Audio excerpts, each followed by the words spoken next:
Hello and welcome everyone to episode 180 of the Cybercast, the Transformer Action Figure Podcast Show. My name is Josh, also known as G1Xtron, and joined with several people here today. I think that Dalton is going to be joining us a little bit later, probably in about an hour, but got almost a full crew here. We also have a couple of special guests, so I'm going to give them a chance to introduce themselves. We're going to be taking a look at 2 weeks worth of Transformers and action figures.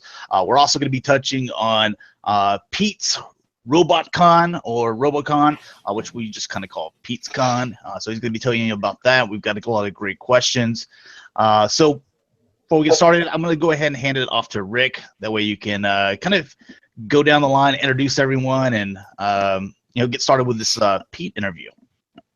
Yep. Well, first of all, I'm Rick. You can find me exclusively on Twitter as Shatrdglassjazz. And go ahead, Pete.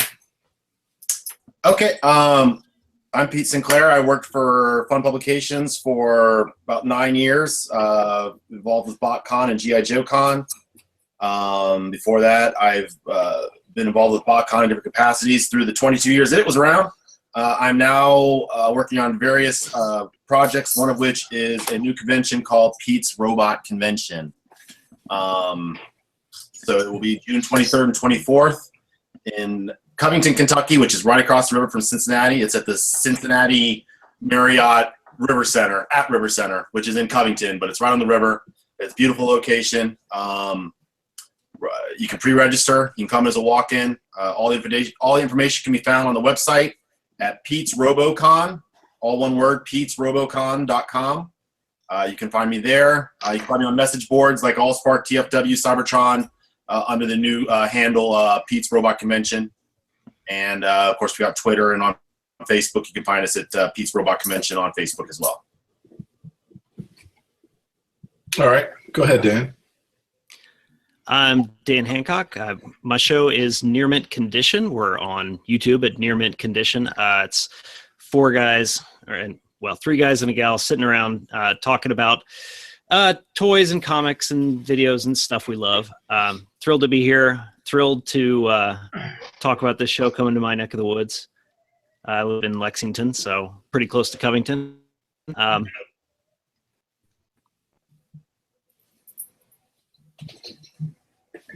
Dakota? You can find me everywhere at PrimalSabbath. Selfish. You can find me everywhere, pretty much YouTube, Facebook, and Twitter, or at Barrett Prime. And you can find me on Twitter as BotConFan1978. All right. Hey, Pete. Go ahead. You need to get to Pete's Robot Convention fan. Hey, Pete, just to finish off some of that general info, what are the dates of the show? Give us just the dates. And it's June 23rd and 24th. It's a 2-day show. The first day is for pretty much pre-registration only, or pre-registrants only, right? So we're going to do the movie. We're going to have a private screening for the movie at one of the local cinemas. We're going to have like a meet and greet. And I'll get into a little bit more of it later as kind of what the other social aspect is to the show. But we'll have all that stuff on Friday the 23rd. And then on the 24th, Saturday, will be the actual show itself. Very similar to the very first BotCon. So it's a show open to the public just on Saturday.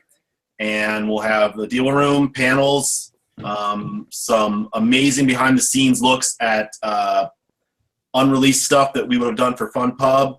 We will have a look at some really rare Transformer items, memorabilia, stuff that's never been seen before. So we'll be bringing some of that.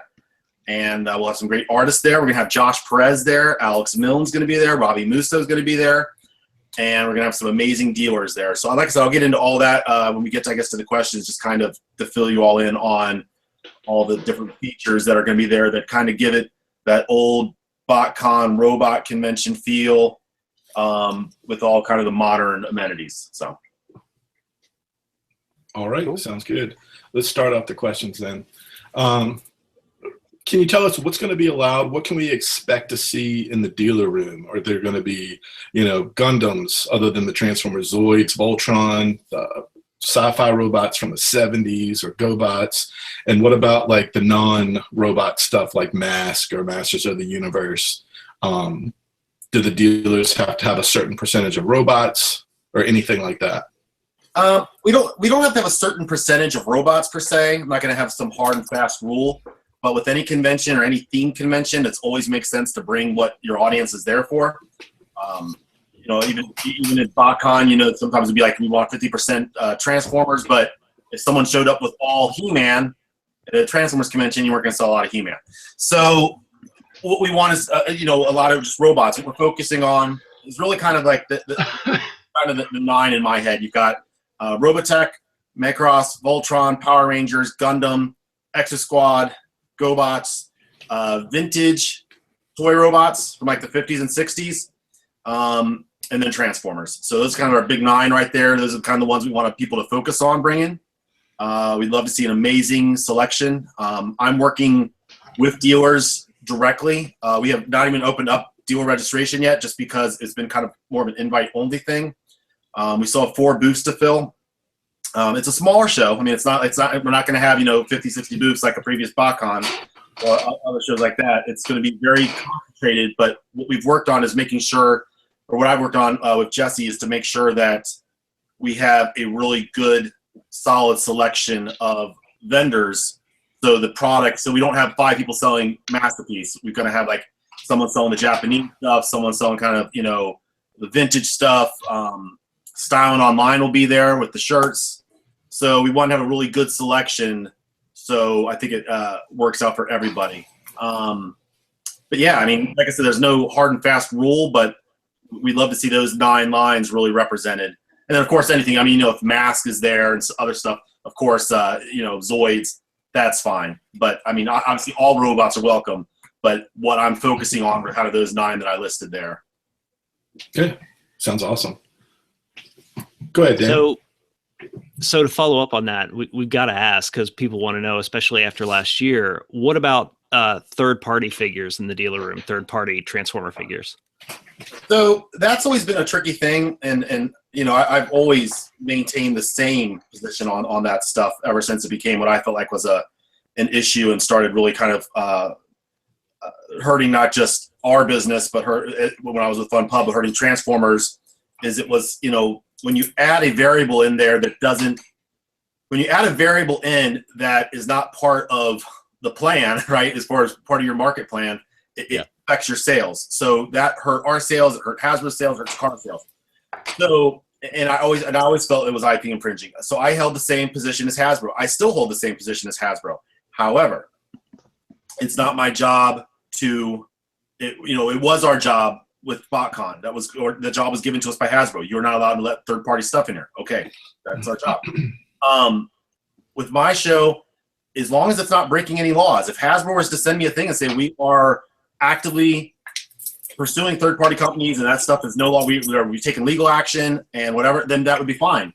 But until I get one of those notices, I can't police dealers and what they sell. As long as it's not illegal, as long as it's not bootleg, I do not have a problem with it. Do I still like the stuff? No, I don't like the stuff. I still think it's. I still don't think it. I don't think it benefits the hobby as a whole. But again, that's just my opinion at this point. One guy's opinion. And if other people enjoy it and want to sell it and buy it, and there is not any legal proceedings, then people are free to bring it. I'm not gonna, buy it, but if other people want to buy it and sell it, that's up to them at this point. So, and just I hope it's not trying. I'm not trying. Like I'm trying to be very clear on that. It's like, I want to make sure my personal position is still exactly the same it's been, but we always were following the lead of a licensee. I'm not a licensee of anyone, so right. But go ahead. Just to follow up on something you said, just to clarify, you separated out the idea of knockoff from third-party kind of original creations. Is there a distinction of and I know you said you're not going to police dealers, but is that something that if we're seeing knockoffs at the dealers, they're going to be encouraged to put those away?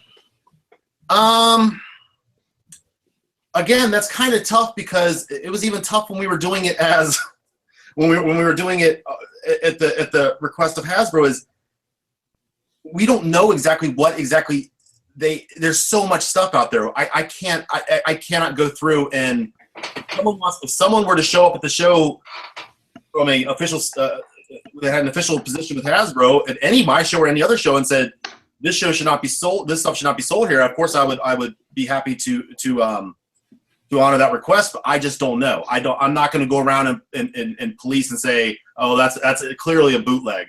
You know, I see bootlegs sold up at all the flea markets and stuff like that. I can't police that no more than they policed it back in the old days of BotCon with a couple guys that used to show up that would have all the knockoffs. You know, so that's at this point that's between them and license holders. I'm out of that game.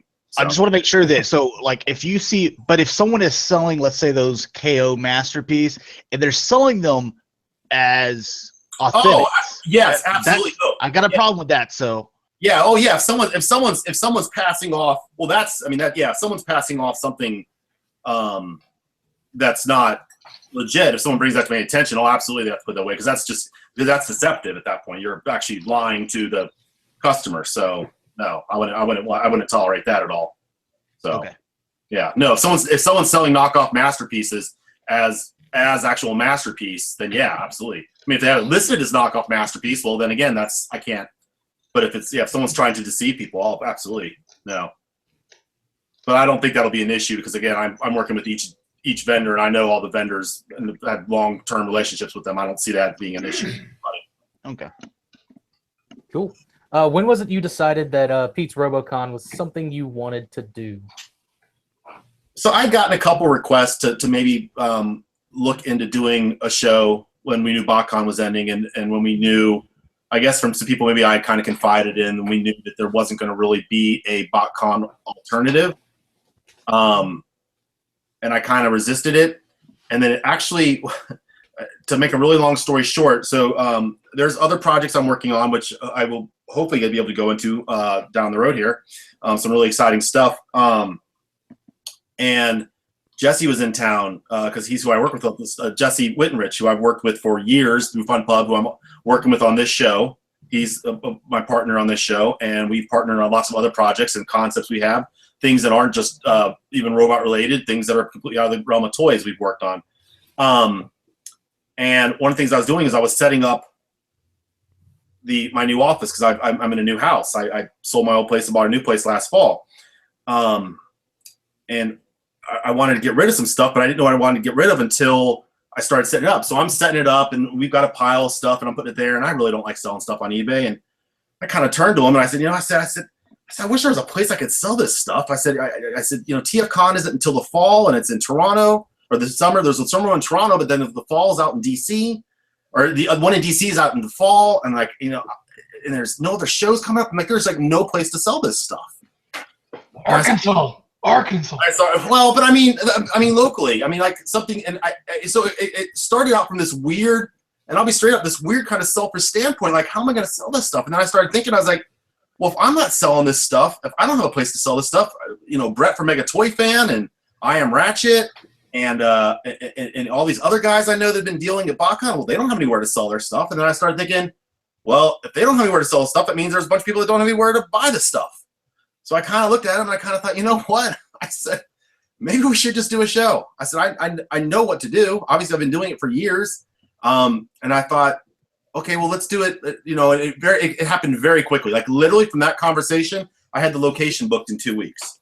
Yeah, this is all stuff I've been doing for years. So this was all second nature. So as soon as I made the decision to do it, I immediately started scouting locations, found the best location, figured out what would work best for an initial offering with honestly the lowest amount of risk.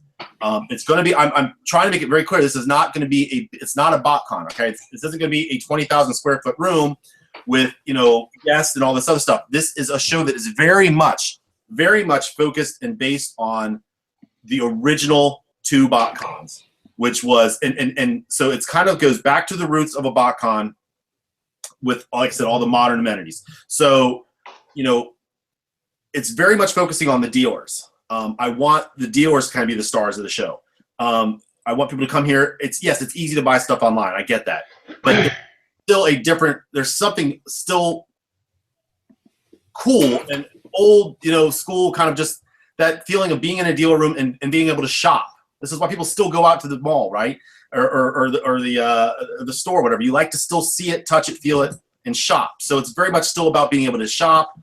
And then the other aspect is on the social aspect. People, that's one thing we've heard for years through BotCon, was it wasn't just about coming to the show, it's about seeing your friends, the social aspect. So that's why we're doing the movie. That's why we're doing the meet and greet. That's why we're going to focus on all the local restaurants and bars for people to go out. It's a great location. There's tons of stuff right there on the river, all kinds of restaurants, bars, places to hang out, socialize, have fun. So it's very much a social gathering, a convention, and all that kind of wrapped into one. Kind of like I said, kind of like parts of the original BotCon where people didn't know each other, right? But then kind of like this, how we are now, where everyone does know each other. I know all you guys. I know, everybody. I see people, names of people that are registering. I know these people. I know people that, they're all talking about the friends they've known for years. So I think it's going to be really kind of cool. So that's the long answer to how it kind of developed. It developed very quickly, and I'm very excited about it. So fair enough. This kind of is two questions in one with this one, but I know you've done loads of BotCons in the past, but this is your first proper PeteCon. And just from what you was just going off by then, but you have certain expectations when it comes into like deal rooms and things like that. But how would you, other than say like the deal room and whatnot, what other expectations do you have going into this, like making it for like a really successful show? Well, I mean, there's both personal and professional, right, aspects to it. There's financial aspects to it. I mean, first and foremost, you don't ever want to lose money.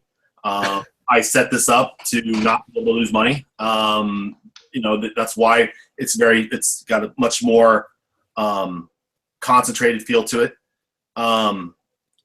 Personally, if everybody says they have a good time, that makes it a success, right? If everyone says that was worth the $60 for the pre-registration, if people say that was worth the $10 to walk in, if people say I saw stuff that I never thought I'd see before, if people said, I'm so glad there was something for me to do this summer locally in the Midwest, that makes it a success. From a professional standpoint, if we reach kind of the attendance goals I have in my mind, I have kind of the bare minimum. I have that mid-range, and then I have that, I probably should have booked more space. If we get to that point, that's a good problem to have, right? I can adapt quickly, but that's I think what kind of makes it a success for me is on those three levels. So we'll see. I think I'm pretty sure we'll get to there on at least two of the three, but hopefully all three. I think we'll get there on all three. Yeah, I agree. Like for me, like the most important thing when it comes into cons and things is I love it for me. For like last year, that was my first convention ever, and I live in the UK, and I went all to like BotCon to meet these guys because I've known them for years. And so yeah, it was absolutely epic for me because it wasn't just so much about the experience. If you take that aside from meeting people, it was the value for everything. Is they said like Dakota's like, oh, don't worry, just chuck in this package. I'm thinking, I'm not gonna have a wallet left by the time I get there. But then like having seen everything in your hands, going very much to when you said it's kind of having the items in front of you is different to buying online. Same as reading comics online. It's not the same when you get like a PDF file versus having the book in front of you, and having that value for money for everything, all the packages and things like that. It puts the icing on the cake. It's pretty cool. And that's why I think dimensions still have a very solid place of all types. So yeah, I agree. All right. If you hit or pass the level of success you want for the show, what are your chances in seeing it as an annual show, maybe even a 3-day event? I don't know if I'll go to a 3-day event or not. I mean, I didn't go into this with the anticipation of doing it, one and done. The idea is to, there's a Comic-Con in every city now, it seems like. There's obviously pop culture is huge. How long that's going to be, how long that will be maintained, I don't know. But there is, it is definitely still at a pretty fever pitch right now. And like I said, this is something kind of new and different that kind of draws on the past, but also kind of pulls from the present, or the last year present, right? So 3 days, I don't know, but an annual event, absolutely. And we can expand on that a little bit more. I mean, there's other ways of looking at possibly expanding. We just kind of have to, let's get through this one first, see how it goes. And then if I feel like that there's a strong possibility that this would be, and there's, like I said, there's other things I'm working on too that may be wrapped into this. So if it all works out and pans out the way I'm hoping, this will definitely be something we can be going to again. So good. And this one's kind of linked to that last question as well. Do you have any long-term plans, or have you thought, forward about this a little bit, where you would have other features that might not be a part of this Ground Zero, this first event, but things that you want to bring to the event in the future, whether it's the special guests or the cosplay, et cetera, anything like that you want to elaborate on? Well, cosplay, we're gonna reach out to the cosplay community, different parts of it. I mean, obviously there's many different factions within the overarching community, but definitely would like to see some of the robot cosplayers there. Saw an amazing Voltron cosplayer at one of the Pennsylvania shows, so I'd love to see a lot of robot cosplay. As far as guests go, that's a tricky one. So, and again, this isn't to slight any other show, but I have been involved with this for over 20 years now in one capacity or another. And, I really liked what we did with Frank. And it was our Frank Welker for BotCon. It was the first show he's ever done. And there was an amount of money we had to spend to get him there. And that just kind of made it, we had to do a special package for him. Same with Judd Nelson. Again, it was his first show. I am not a fan of the pay at the table formula for conventions. Again, if other shows do it, that's fine. I basically refuse to do that. I do not like the idea of people walking in and having to hand someone that they like to see or hear or whatever $30 for a picture, $20 for an autograph. It just really rubs me the wrong way. Now, granted, you're paying for it one way or the other, right? Either you pay their minimums and they come out and you pay at the table, or we pay up front and I have to wrap that into the price of admission and pre-registration. That's fine. So let's be clear, you're paying for it either way. But when you wrap it into admission and registration, even if you don't see them, it's kind of spread out and it's just part of the package. And you're able to do it for so much cheaper. I mean, we wrapped it in for BotCon. There was one year, I think we had 17 guests, and you could get an autograph and a picture with each one as part of your registration package. And if you were a walk-in, you could get a wristband for $25 to get all of them. That's the formula I like, where you spread it out among everybody. And yeah, maybe you're not, that's just how life works and all. I mean, it's just no point in mincing words. That's how life works with everything. You're not always getting what maybe you put money into, but there's that. So that helps alleviate the burden a little bit. But also, there's just something weird to me about handing someone like $50 right there for the pleasure of taking a picture and an autograph. And it's got so out of hand at some of these shows with and again, I don't want to disparage. I really don't. When you hear about these shows where you're paying $150, $200, granted, we had that at BotCon, I know. But I mean, these other shows where it's like lines of tables and it's $50 for a picture, $40, just one after the other. I can't. That just really, I don't like it. I don't like it. The difference with BotCon is, you like you said, you paid that $25 and you can get 17 different pictures and autographs, whereas, that would cost you well over $400 at, for 5 or 6 people at other conventions, and I get it. I get that. That was I had a complaint against that with a show. Now we're not gonna be able to get 17 guests, no. But I mean, if we had 3 guests and maybe it was, we had to add $25, $30 to the overall package, maybe we do that. But right now, honestly, it's not that important to me. I've enjoyed all the guests. I mean, that was one of my primary functions through the years, and all the guests were amazing. I mean, they were just a pleasure to work with, from Morgan Lofting, who I still touch base. We text every once in a while, right? So I talked to Morgan, so and you know, she'll just drop me a line out of the blue, voice of Baroness and stuff like that. So her and David Kay and I mean, I'm not going to list them all, but obviously the dozens and dozens of guests I've worked with, they're all amazing. And if I can work it out to where I can bring them, and I don't feel like it's a burden on me, the show, the attendees, I'll look into it. But as of right now, I really want to focus on the toys, on the deal, toys and the social aspect, and kind of go from that and see what people think about that. And if the guests become a really important thing and something we need to look into adding, we will. But you know, as of right now, I think I'm kind of happy with. You know, it might be this way, it might be next year that way, it might be like that forever. I don't know. It will, like I said, I'll have to get some feedback from people, see what they think. But as of right now, you know, just go out and see Mike out in Arkansas. So, continuing the theme of looking forward, assuming that you do continue to do the show every year, are you looking at making it a traveling show? Or are you keeping it kind of here in the Midwest, or what are your plans for that? For this show, the plan would be to have it in the Cincinnati area each year. Would be to actually go ahead and have a footprint here.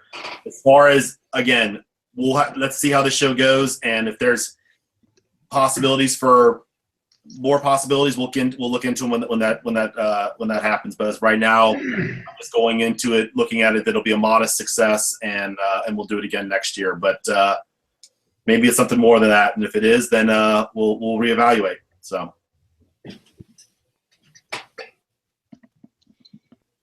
Hey, Dakota, you want to take number 8? He's probably working. I'll get it for him.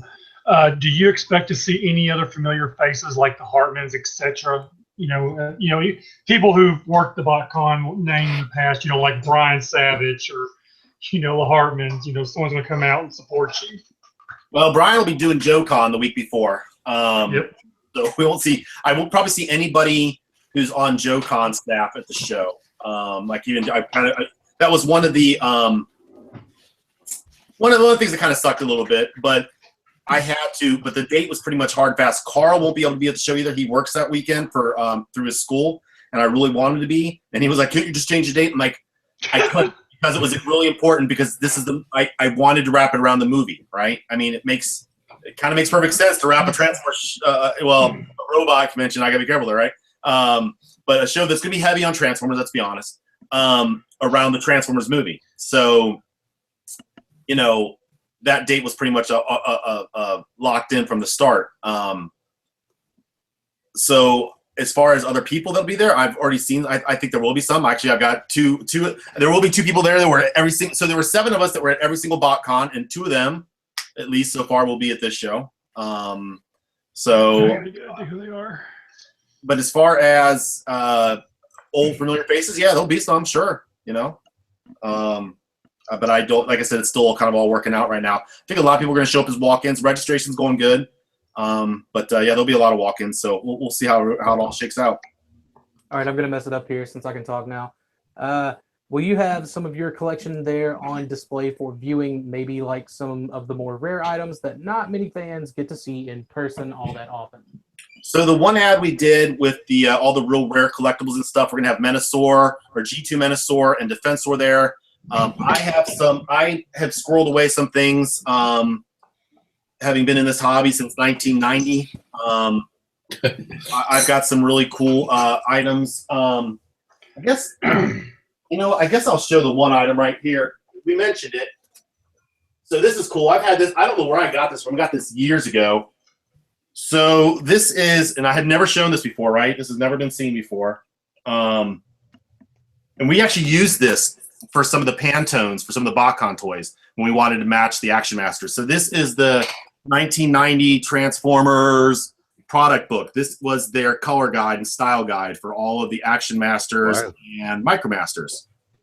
So basically, I'll have to be careful how we display it, right? But basically, it's has the full color guide and all the Pantone colors for every toy from that year. So this is basically the complete style guide. There would have been one of these for every year. So I will have that. I've got some other really cool rare items that I'll be bringing. I've got other people that will be bringing rare items. So we'll have kind of a whole cool rare showcase. So stuff like that. Maybe some other items that have been seen but you don't see in person that often. So we're going to put together a pretty cool display, I think. So Cool. Do you have some of the raffle items on hand that like you could show off now, if possible? some of the, what is it? The raffle items? No, I don't have any of those on hand. Those are with the person that is producing all this for us. This was, yeah, so you're talking about the grand prize raffle items. So we are going to show, I don't know if that's something else you guys are going to ask later, but I guess I'll talk about that really quick. One of the big things we're pushing is, and I had to be really careful how I worded it. It's really hard to convey this wording. It's really hard to convey this through black and white text, no matter whether it's I'm trying to communicate on a message board or in the ad or whatever, to explain exactly what we did. So we knew we were going to lose the license in, I guess, by the end of October, November of 2015. But we had already seen the Titans Returns toy line in January of 2015. Okay, so I had seen pretty much the full line like a year before, or at least 6 months before it was even announced. So we already kind of knew some of the toys and knew some of the repaints were coming.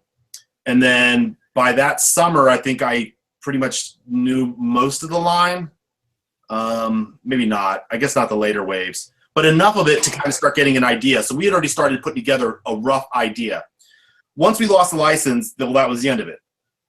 But Jesse and I got to talking, and we originally were kind of thinking that, maybe it'd be some fun thing to do at some point, kind of show what we were how it would have worked out. But what we kind of decided to do was we kind of followed the same process as the toys were being released, the same process we used when we did have the license, and how we would come up with concepts. So what you're going to see there is, I can't say that is definitely the set that would have been had we not lost the license.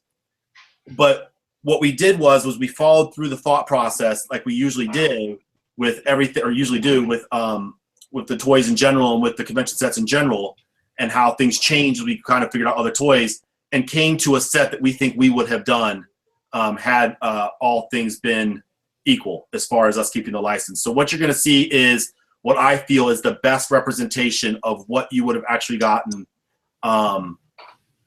had there been a BotCon 2017 convention set. And also, the other reason I'm pretty confident is that, knowing me and how much I actually do like Action Masters, and how that would have actually fit in with the Titan Master theme of taking characters that weren't headmasters.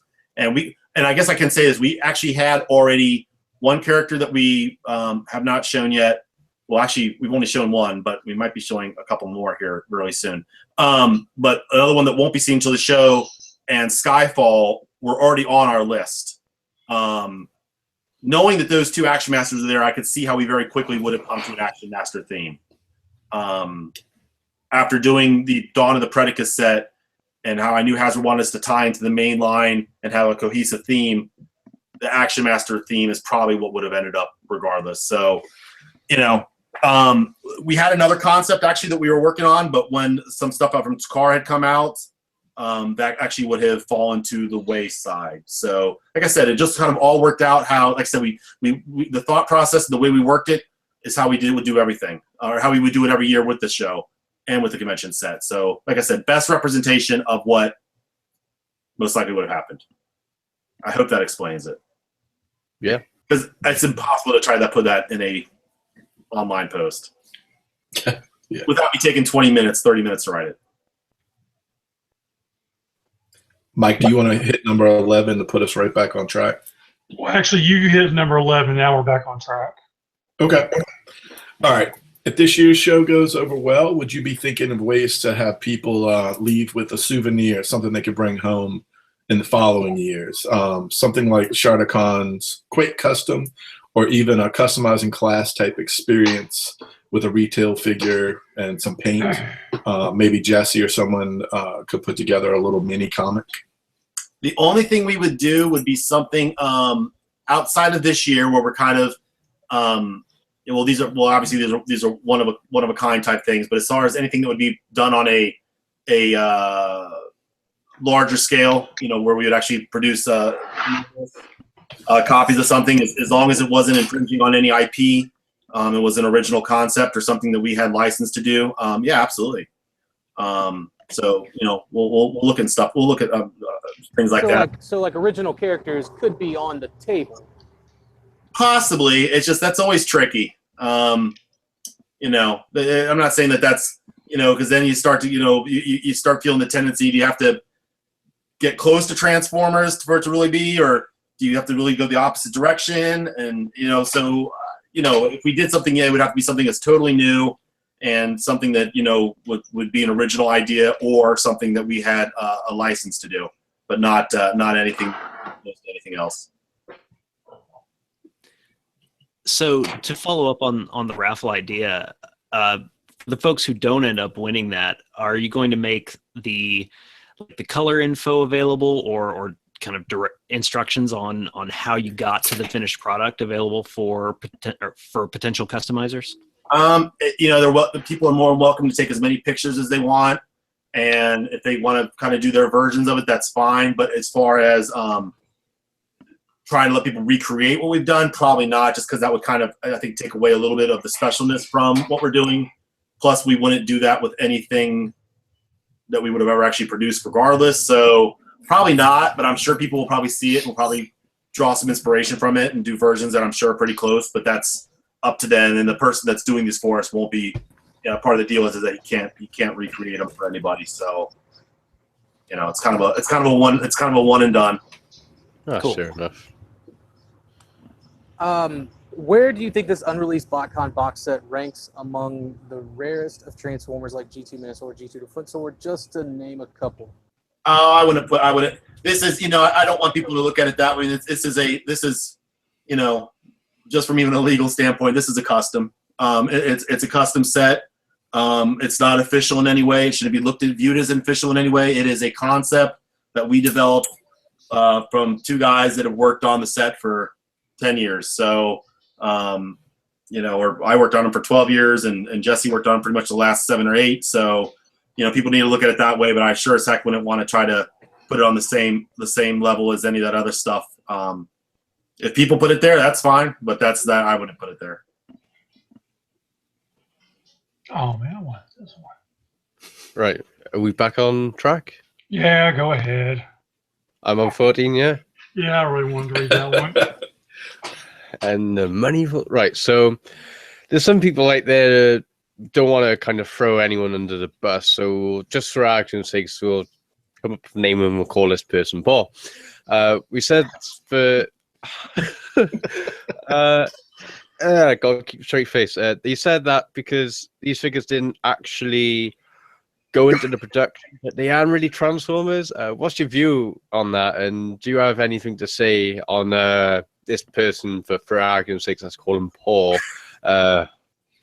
His figure, well, yeah. So who's gonna do a YouTube review of the set for me before we put it out there? No, I mean are they well, of course they're Transformers. They're customized. I mean, obviously they're Transformers. Are they official product? No. I mean, I'm not licensed to produce an official product, right? It's nothing more. It's nothing more than a concept. We've never said it was anything more than a concept. It shouldn't be considered unreleased product. We could customize 200 concepts that got to either were things we rejected wholesale right away. No, we're not going to do that. The ones that we kind of were thinking about doing to things that actually got approved, and we decided to pull the plug because we decided to change something else. I've got hundreds of those. So we can do all those, but that doesn't make them any more official than this. So no, I mean, he's right to that regard. They're not official product, but they're obviously still Transformers because they're Transformers, right? With paint on them. I mean, they're still Transformers. They're just not. They're not licensed product. They're not things that could be considered, produced by Hasbro, or even canceled by Hasbro. I mean, it's I'm a former employee of a former licensee. So there you go. Can we say disgruntled employee on that? What is it? Disgruntled employee? No, I'm not. Oh, no, I'm kidding. I'm kidding. No, and I said that last time. I mean, you know, I've always said all along. I'm not going to go off on a giant tangent, but I mean, do I think it was the right decision for BotCon not to be the official show and and the club to be the official club? No, I think that's a really bad decision. But that was their decision, and obviously they changed their mind at the last minute for G.I. Joe and realized how important it was still to have G.I. Joe have a official outlet and a dedicated forum, and I think that would have been the smart move for Transformers, but you know. Okay. I also don't make figures, we'll so see. you know, who am I to say anything, right? All right.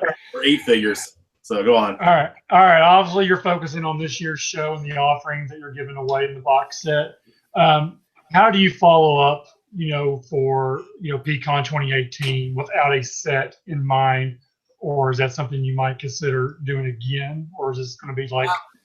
No, I'm not gonna. It's not gonna be a dog and pony show every year where we're this will do the 2018 set. This will do the 2019 set. No, we're not gonna do. We've kind of joked around about showing. We also had the TFS 6.0, TFSS 6.0 kind of. I don't think we're gonna do this again. I mean, then it just gets kind of like it gets pretty Comical. Yeah, this is really just pretty much a one and done type thing. Kind of to launch the show. By 2018, we'll have, I think, other stuff and other cool things to offer people. So it won't. No. This is just kind of a way to kick things off. Kind of maybe a transition point, right, between the old BotCon and this new venture. So. Just a really quick question. Over in the UK, we had something called Auto Assembly, which obviously that's gone down the Swanee now.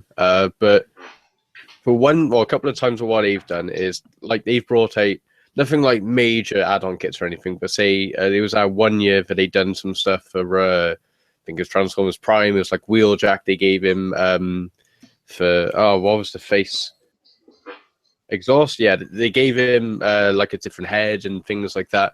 Would you ever contemplate into going into say minor add-ons or just kind of additions you can put into? Obviously it's not all about Transformers, but let's just assume that it was Transformers that you did an add-on kit for. Would you do things like that? Or there's people that do that stuff. That's not really my thing, so I probably wouldn't now. Fair enough. Not considered. All right, so you've kind of told us multiple times on different shows that you've done with us your stance on the third party and how you don't agree with the infringing properties and things like that. But could you ever see yourself working with a third party company to make maybe a new character or something that is PetesRoboCon brand, having that third party company that does the engineering and that knows robots and things like that? Would I ever work with a company that produces that type of stuff? I don't know. I wouldn't necessarily need to use them because I kind of have the context to do that stuff without having to even really worry about that, and probably at the same price, maybe even cheaper. So probably not. Would I ever be interested in doing something? Well, yeah, and if I did, it would either be like, so it would be something that was licensed or something that we created, thus making it a licensed property, so it's no longer third party. Right, third party, I kind of always, that's someone who's kind of doing something kind of on the fringes of other stuff, but if you're creating your own product, it's your own product line. So, and then it's just a licensed property because obviously you'd want to trademark stuff and copyright, you need copyright. So, but, so probably not, no, probably not to that either. So, sorry, I got all no's for you now. So would you be open to working with some folks to create some sort of robot fiction associated with that theoretical convention brand, something that maybe could be a more traditional comic or a web comic, just something to add an extra fiction layer to the convention experience? Yeah, if it makes sense from a cost standpoint, absolutely. Whatever would be the best way to market it. So, yeah. Would you ever consider pursuing the BotCon name once it becomes available from Fun Publications?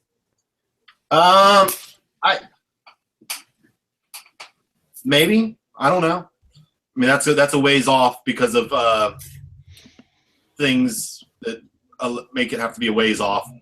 So, but if that day ever comes, I mean, that's something I think. That's something I start thinking about, next year. But honestly, at this point, that's this whole PRC thing, Pete's Robot Convention. That's kind of the branding I'm working on right now. So if it becomes available, we'll look at it, and if it doesn't, then we've got our own branding we're working on. So. Fair enough. This is for all the chunky guys out there. I mean, for me, I swapped out my 6-pack years ago for a keg because it just is more logical choice. But food-wise, what restaurants are going to be available around the area? Because this is more of, like for me, everything I know about food in the UK since I've been to America is a lie. So kind of gutted. So is there any really good food places around it? And if so... Yeah, actually, on the river, where we're located, there's not a lot of chain restaurants, which is good, right? You got the Mainstrasse Village, which is kind of German themed. So you got Cock and Bull, and you got there's some Irish pubs. There's Molly Malone's in Coventry. There's 3 really good bars / eateries right up the street. There's stuff about 4, 5, 6 blocks away over in Mainstrasse. You go across the river. If you want to walk across the Brent Spence Bridge, there's all kinds of restaurants down there. So BotCon was in Cincinnati back in 2008. Since then, the entire riverfront's been built up. And like I said, this is on the convention is actually on the river. So you've got all kinds of stuff on both sides of the river. There are all kinds of locations. If you go to our webpage on the local attractions, there's a whole list of all the restaurants and stuff. So all kinds of attractions, all kinds of things to do. There's the Newport Aquarium. But can I eat the fish in the aquarium? That's what I'm trying to ask. That was my question. I need to know this. You can, but you probably won't be with us the next day. Bail me. Oh, my turn. Oh, sorry, my bad. Sorry, guys. Did you watch the trailer from Hascon? You saw Optimus Prime in the beginning, but this seemed that it was just being used as a marketing tool to get fired up about the other Hasbro lines. In your opinion, do you think Hascon is going to be an acceptable con for the adult collector and hardcore Transformer fan? I think you pretty much answered that earlier.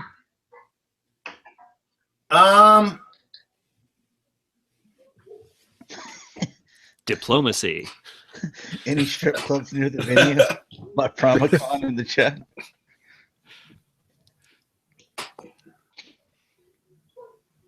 I think he can answer it. There's so many ways to answer that question. I mean, there's the diplomatic way, there's the salty way, there's the realist in me. Give us your personal as a collector yourself. Yeah. A collector yourself. I guess we don't know, do we? I mean, we don't know. I guess you just have to wait and see. I mean, they're sitting here. I mean, like you said yourself, they announced so far long ago that, hey, we're going to have Hascon, we're going to have this, and that. And then we didn't hear nothing for months and months. Then all of a sudden, we get 5 seconds of Optimus Prime in the beginning. Then you're talking about My Little Pony, Monopoly. I mean, are they going to try to pull a San Diego and give us like one big exclusive? Is that they're going to try to cater to the collector? Or are we going to get a bunch of Bumblebee repaints? I mean, as a collector's point stand of view, I mean, when you went to all 22 BotCons, you've been to all the Transformer conventions, you've been to TFCon because I've seen you there. I mean, it's the point of, do you really think Hasbro themselves can live up to what BotCon ever was at their greatest point? I'm going to say one thing on it, and that's all I'm going to say on it. Okay. There's a huge difference between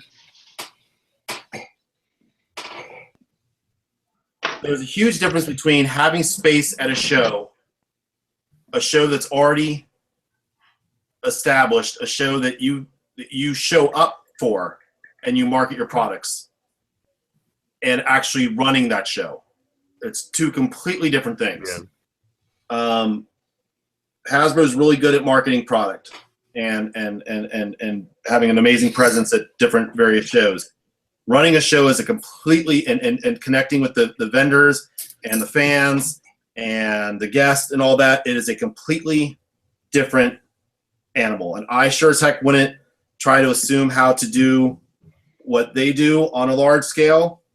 I guess it will be yet to be seen if they're up to the task of doing what we've been doing for 22 plus years. So, you know, it's to be seen. If they do it, great. But, you know, it's not as easy as just saying I'm going to go do a convention, right? It actually requires something you've learned over years, and all the mistakes you've made and the things you've learned and what worked, what didn't work. It's not just something you just decide to do one day overnight and think it's going to be a huge success. So we'll see. Maybe they were like, hey, we're gonna do this convention. Works out good all the other times, right? Yeah. Fun Pub will just do it. Oh wait, you think that's what happened like up until a couple of weeks ago when we saw the trailer? Do what now? Nothing. I was being salty. That was me being salty. All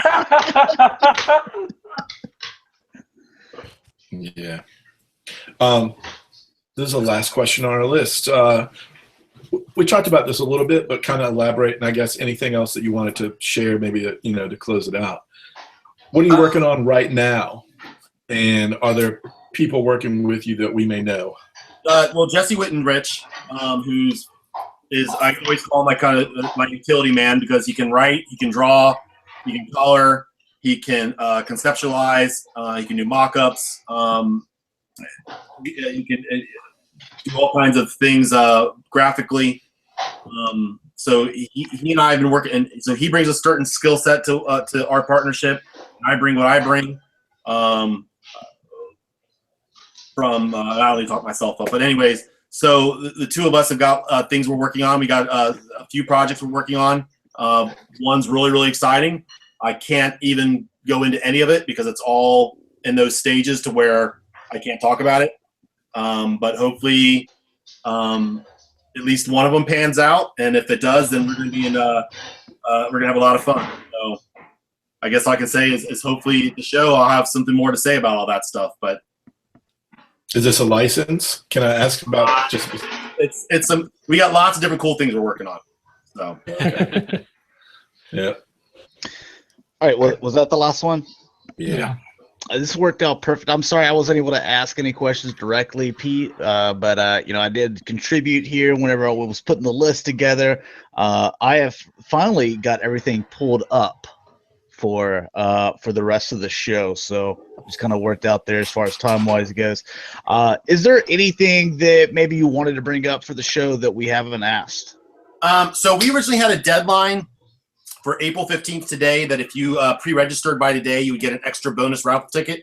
We have an extremely awesome reveal coming as far as the grand prize raffle item, but we are still putting the finishing touches on that. So we're going to extend that date a couple days to at least the 17th, maybe to the 18th. So how about till Thursday? Maybe the Thursday. Just payday. This isn't the pre-registration cutoff, but it's the cutoff for getting the second grand prize raffle ticket. I think so. If you pre-register by this date, you'll get that. If you go over and check out Dimooch, which is Josh Perez's Twitter account, you might get an idea of what we're working on, because he tweeted out a teaser yesterday. So if you want to take a look at that.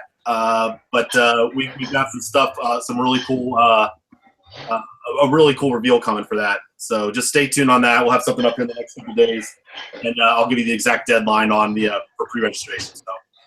So yeah, share the heck out of that post, and we'll see and get everybody to come to the show on the 23rd and 24th of June. Coming to Kentucky, across from Cincinnati, Ohio. awesome. And I even wore, just because apparently now I name everything after myself. I even wore my Peach Garage and Lube shirt, because I only wear shirts that actually have my name on them now. Because that's just kind of the person I've become now. Everything has to be named after me. So humble. It is. I'm gonna get a hat and everything. Make Pete great again. So if everybody shows up, is everybody Pete, kind of like Negan on Walking Dead? I am Pete. I'm Pete. I am Pete. Everyone who says I am Pete gets another bonus raffle ticket. Boy, I'll be saying that every other word. You get one taken away for every time you say it, but everyone else. No, I'm kidding. Man, I will do the whole get down one knee, the arm up there. Oh my gosh. Well, I'll follow him all around. He'll be tired. He'll get the police after me. They'll haul me out of there. All right, well, we're going to go ahead and get moving on. We've got a lot of stuff to cover as well, so thanks a lot for coming on, Pete. And we'll definitely, we'll probably touch base with you right before the show as well. So awesome. Thanks for letting me come on and hawk my stuff. All right, definitely, man. Talk to you later. Ciao. Bye. See you. Take care. All right. This kind of worked out perfect. All right, let's burn through this. Okay, screen share is working. That's good. Oh, is it? All right. You see, all right, look, the little saw blade up there, though, Dakota. Yeah, so I'm at work right now. Fixing to cut out. All right. So, We'll see. yeah, you can just come in and out, whenever you need to. This is Collector Spotlight. So if you guys aren't aware of what Collector Spotlight is, if you want to send in pictures of your collection so that it could be, shown here on the Cybercast, and we do this usually every show, as long as we have one to show off. Just take as many pictures as it takes to get your collection in there. So if you've got like a full room of collection, maybe you take 30 pictures or so. If you've only got like maybe a couple of shelves, maybe take 5 pictures. So whatever your collection really requires. But take those and send those to an email at g1hextron@gmail.com, and we'll go ahead and share them and take a look at them here on the Cybercast. So this is Tyler Quintos, I believe. I always pronounce last names wrong, so that's probably incorrect, but it's about as close as I can get to it. But you can look here, he collects a little bit of Gundam, some Generations, some RID, Combiner Wars, kind of mixed up all in there.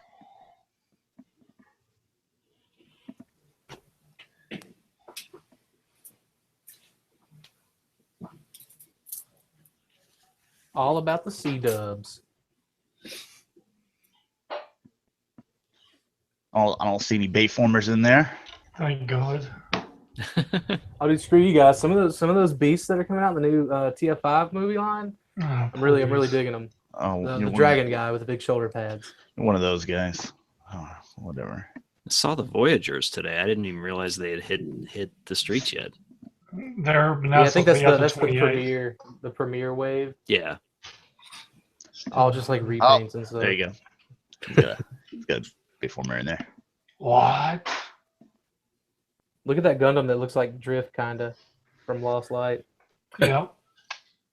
Hey, and just like that one expensive drift that one company released a while back, it doesn't transform either. So Yeah.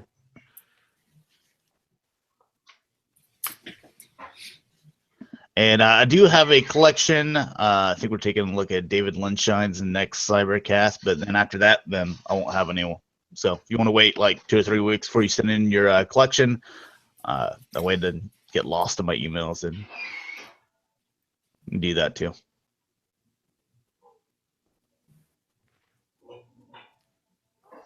Like me, I still got a bunch of Gundam. I still have those same 4 Gundam kits that I bought like 2 Acons ago, Dakota. Oh my God, dude! You just need to put them together. Oh God, man, I'm so lazy though. So, all right, starting off with the Hasbro stuff. There's your boy Bulkhead. I know it's Hound, but people get pissed off at me whenever I call him Bulkhead, so I'm just gonna keep on doing that. I wish they would have given him kind of more of a gut. I mean, I know it's totally like a Age of Extinction retool, and I may pick it up because of that. Because I don't know, man, I really liked Hound. He screamed wreckers to me. So Yeah, Dakota, I don't know if you ever pay attention to this, but whenever you post stuff on Facebook, we're pretty active on Facebook, and it's always something about, if it's negative about G1 or it's something about Beast Wars, and being happy for it. Dude, I love that they have these like little angry faces. You notice that I always I've seen you leave me quite a few of those. It's hilarious. Anytime he's like, dude, check out my new Cheetors and stuff, and I'm like, little angry faces. I talked about like DC's knockoff Avengers movie, Angry Face. There's only like 4 faces, but I love them. And I still don't have emojis on my phone. Oh, check out those feet, man. Look like first you ones. Interesting conceptually. A former at its best. I like I said before, I like this hound better than the other hound. Oh, I'll totally still pick it up. Yeah. I I think I'm just using like- my other hound as like a bigger body for my Dark of the Moon guzzle to get the giant guzzle from Sins of the Wreckers. So My favorite thing is like when you go to war, you got to go to war in like a Mercedes. I mean, that's my favorite part. Well, you go to war with the car you have. Yeah. Hey, what's up, Pursued Mist? Sorry, I wasn't very active there, during the Pete interview, but I woke up 15 minutes before the show was supposed to go live, so that whole time I was listening, but trying to get all this stuff sorted out for you guys. So, well, I do like they never paint the rims, Hasbro, so I really hate you for that. But it looks like you painted like the tires to make them look like they have dirt on. maybe the rims are not silver, you know? They're like Rick said, it's not a Mercedes. I don't know. All right, move on. Got a lot of stuff, a lot of Star Wars stuff. So, I'm going to be taking my time with that. This is what I want. I want this. Yeah.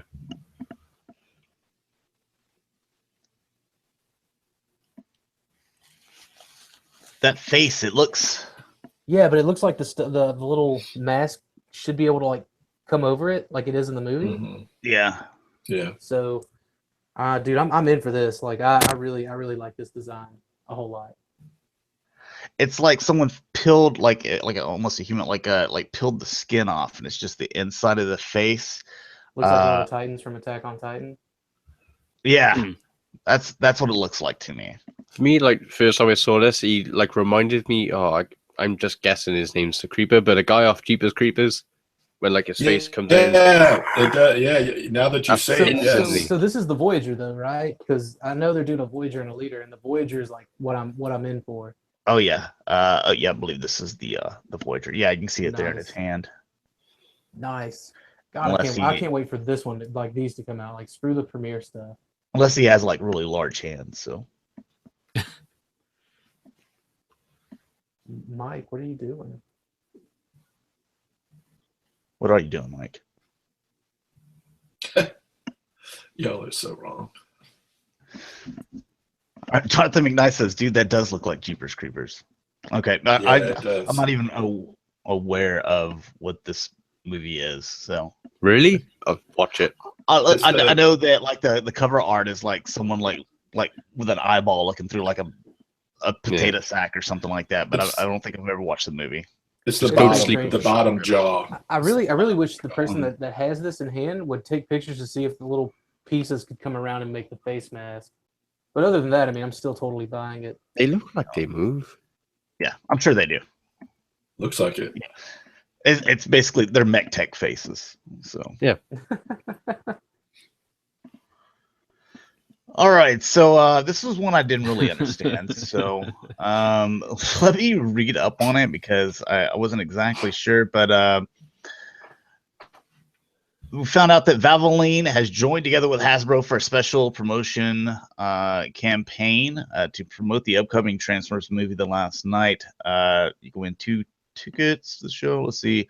One of the 5,000 first prize limited edition Valvotron action figures. So you got to enter to win this with a Valvoline instant oil change receipt. Wow.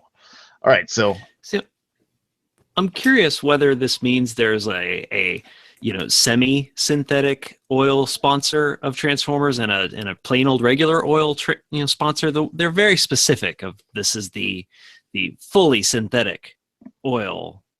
yeah, like I get high mileage, because I got a ton of mileage. Right. Does that mean I have a different sponsor I need to consider? But look at it. It's limited to the 5,000 pieces, so I know how Dakota's all like, dude, if it's got a limit on it, then I want it. No. My limit is typically like nothing over 3,000, with the exception of some e-hobby stuff. Even then, I don't think that any of that stuff's made too terribly in high numbers. But look how good it looks. No, man, I'm good. I'm cool.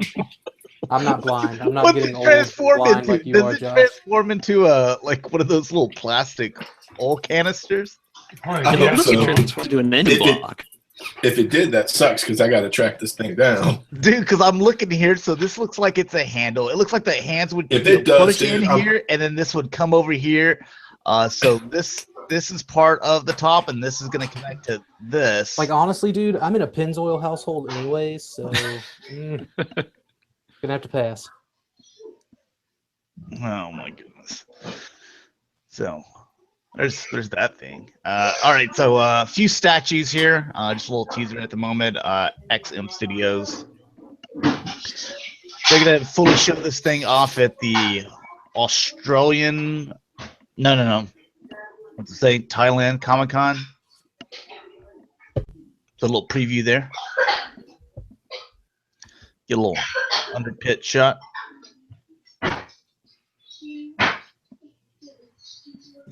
And then you got I like Prime how Prime's ones. going all natural with the pits. You know what I mean? I was Granola wondering Prime. that myself. You got the Prime One Studio Superior Optimus Prime, and of course, you know, they added all. Man, I know that they do good work, but it's gotten to where that they use so many effects on their pictures to where it's really hard to be like, okay, what does it really look like anymore? Right. It just looks like a CGI model. Yeah, this one might be the worst offender of that, actually. Dude, It's it pretty really bad. is. So, but you know they do good work. So whenever we get more pictures of that, then we'll see what's up. What is going on? Imaginarium art, Ultra Magnus. I love how Hasbro's just handing out all these licenses to people to like make shit for them that doesn't transform. Like That's why they're handing them out. it's kind of a waste of handing out that license. Yeah, like dude, give that license to Mastermind Creations. Like they deserve it. I'm also looking at this. I'm like, did you just take the Masterpiece Ultra Magnus and like glue its joints together? Because those legs look exactly like it instead of those arms. And wouldn't you rather have Masterpiece anyway? Well, I'm a little surprised there's still a market for statues like this that tend so close to the animation model when we're getting these Masterpiece figures that not only look like the animation model but also, you know, transform. Yeah, I know we've said that on here before too, and I totally agree with that. I don't know anyone who buys these. I can't name anyone. There was that Optimus Primal statue that I believe Prime One made, but Yep. it looks so different from the Masterpiece. You know, Right. it wasn't that show accurate CGI, and I think that's what they should really go with. But it's hard to do that with G1 stuff. You know, with at least with Beast Wars, they were able to do more of that realistic, like fur sculpture and stuff like that. Like I don't know, man. It's just yeah. When you got a Masterpiece you could buy for a fraction of the price. Yeah. No, I mean, there's no competition. You can transform the Masterpiece. And 99% of the folks that make up the Transformers fandom, we are into the puzzle play aspect of it. Yes, it'll end up on the shelf, but part of it is the puzzle play. And like I said, I don't know anyone who buys them. And I love high-end stuff, and I've got some statues. But when it comes to Transformers, I feel like I don't know, something just doesn't feel right when I see these. And we see a new one every month. It feels like we see at least one new one every month. Yeah, they're coming out with them pretty quick. There's always more and more being teased. Here's another one. Again, you can tell it's Prime One Studios because it just looks like it's a poster with all this lens flare and shit going on.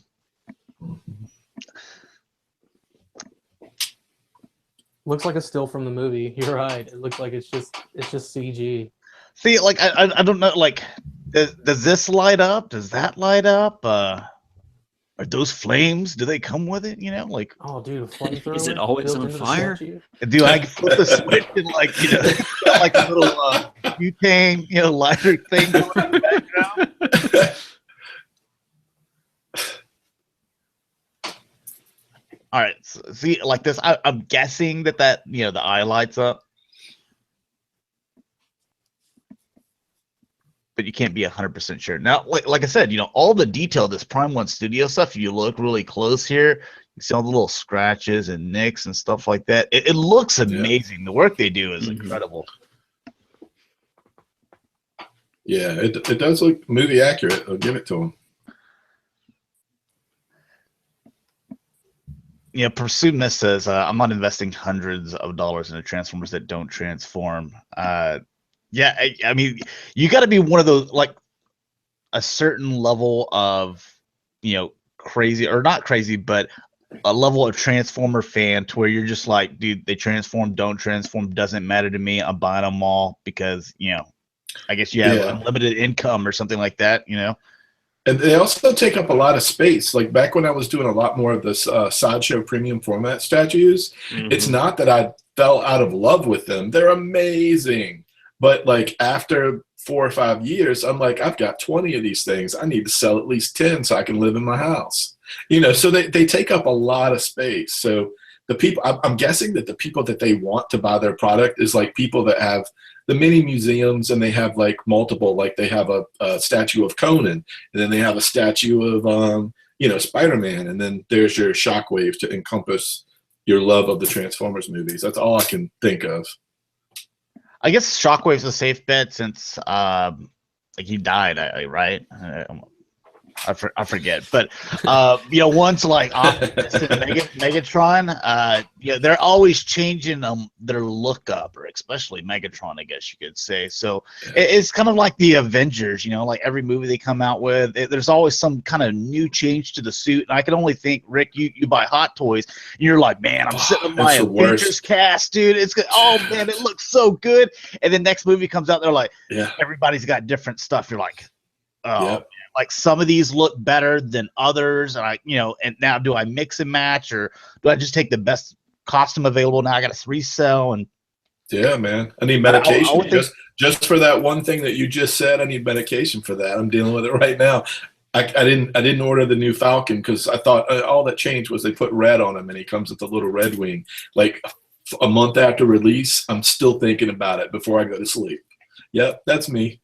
I can only think that statues are even harder, especially whenever you think to Transformers, because these things are more than $200. So like I forget what these are. Aren't these like close up to 1,000 or something like that? Yeah, these things are expensive. And you got your little what's it? I forget his name, to be honest. Is that Lockdown? Lockdown, yeah.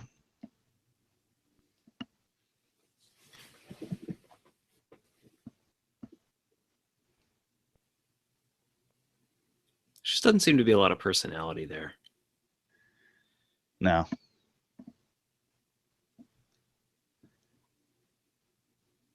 Now we got another Lockdown we're going to take a look at that's third party.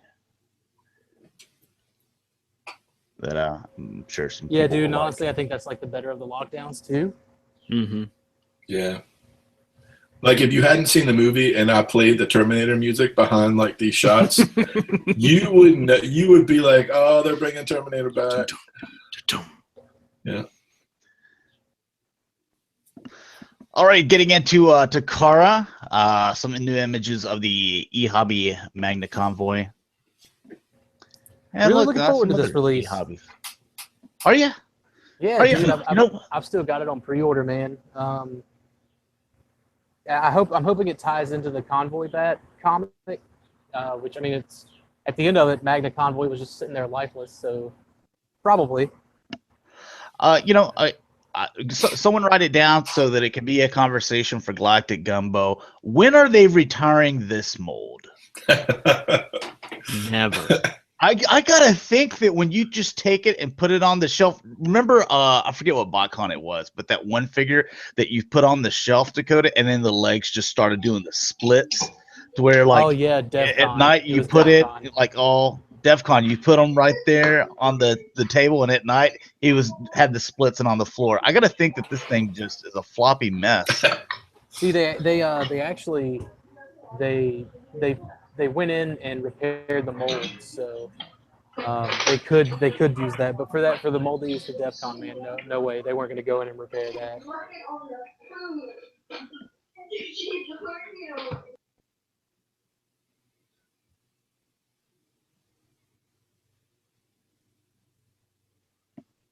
I do love this mold, though.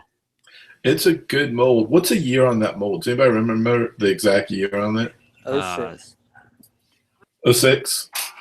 Wow. So 11 years of use. Not Well, bad. yeah, and then by 2008, when the Shattered Glass one came out, they had at least 3, right? They had Magnus Prime and Shattered Glass Prime. They So had, they they had had 3 of them. Classics, Henkei, Shattered Glass, and then Yeah, 08, they used it for the Universe Nemesis too. right. Yeah. Yeah, It's not a set. These are just previous. This is a previous eHobby. Previous. All this those are is the newer previous one. hobbies. Yeah, so it's no set.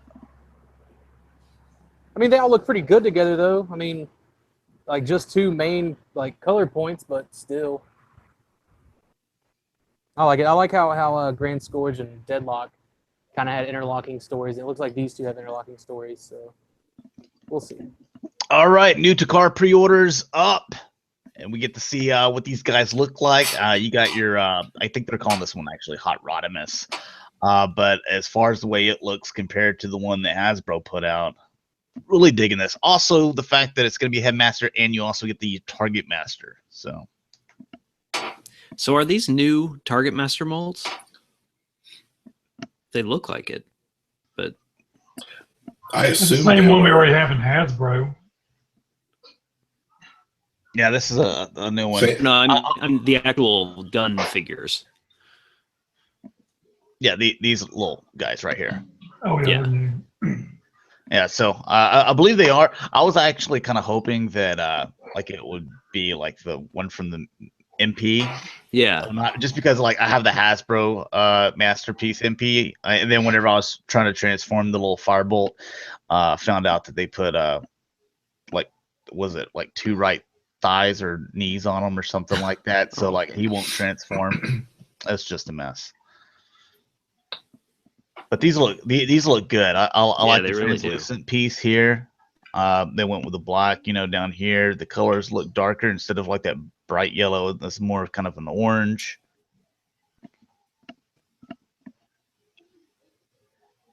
And that too, yes.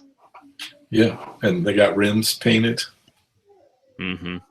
Mhm. Oh yes, I know we are like sticklers for painted Yes. rims, or you just leave them all black. That little bit of orange on the spoiler too. Yeah. Yep. Makes a big difference. And more paint with the little headmaster guy too there. And it looks like this is painted silver, where the other ones are just that silver plastic, or gray plastic. It looks Mhm. cheap. Yep. At least they're giving you something for the $40 or whatever it is.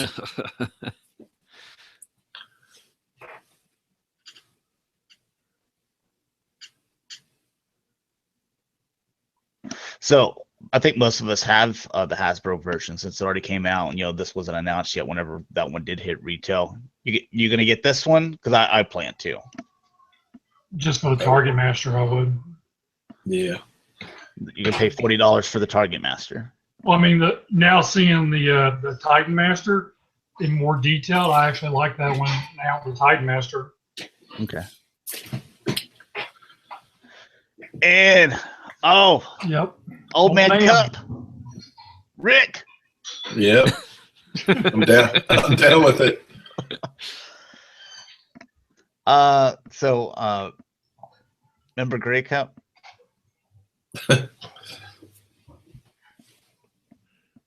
Now, is there any They did differences so in the much mold? better with this. If it was green, I'd be all over it. But just changing like the shoulders and the head, wow, who would have thought? Oh, they Okay. changed the shoulders on them? I need to be looking at it to tell you. I can't tell. Dalton said Mike or Chris sent him an invite on Hangouts. Dalton, I said it's in Twitter DMs, and I sent you one directly on Facebook, so you should be able to get on. Dalton can't come play with us. I'm still gonna get this, but I'm probably still gonna get the Hasbro one, even though I don't have it yet. And I'm just gonna take the little Target Master and then put it on the green guy, and I may sell this one. I'm just gonna wait for Hasbro as a car to turn this one green. I actually like the gray. The gray's pretty interesting. I think it looks good too. I don't really care for the gray, but I do prefer this over the Hasbro one. Like I said, man, the different shoulders really go a long way. And then the head looks more accurate to cup too. So you're basically body shaming the Hasbro version. Okay. Absolutely. It's not up to my beauty standards, my Western beauty standards. Isn't that chassis shaming? Or my Eastern? Would it be my Eastern beauty standards since he's coming from Dakota? Either way. Yeah, Eastern. Just yeah. Yep. This looks to be the mold to get, but I want to wait for it to be in green. Very greenish. Oh, I'd like to see the style guide, the original style guide for Cup, because it's always seemed a very muted shade of green to me. Like my eyes do see a grayish green. Mm-hmm. But I would like to see the Panther so I can just look through my book and look and see. Dalton says it says era 403. PrimalCon says Cup equals era 403. And Jonathan McKnight says my life equals era 403.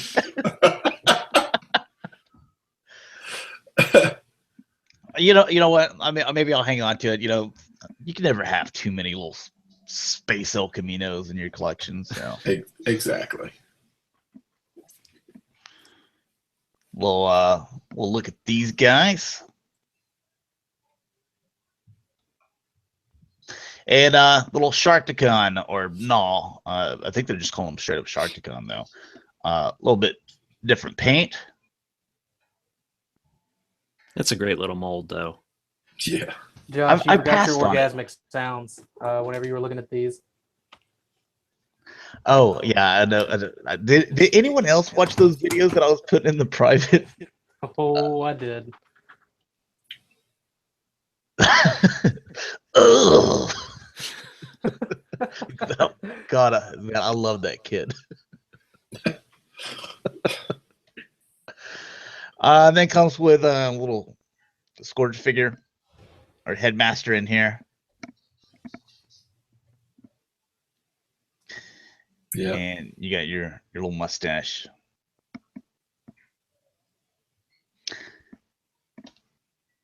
So time to look at some versus, some comparisons with these guys. If I pull up here, just pull them up. All right, so you got your Hasbro and Takara, so you can see side by side the differences here. Man, this guy, he really looks like he's in like his Easter spirit and stuff like that now compared to this little guy. Those colors look more like the that 3-pack Shatrdglassjazz that came out a couple years ago. Remember that, Rick? There's two of them. That looks just I like know. Unique Toys and eye gear. Yeah. All right, and yeah. Oh man, pretty big difference there. I think It is.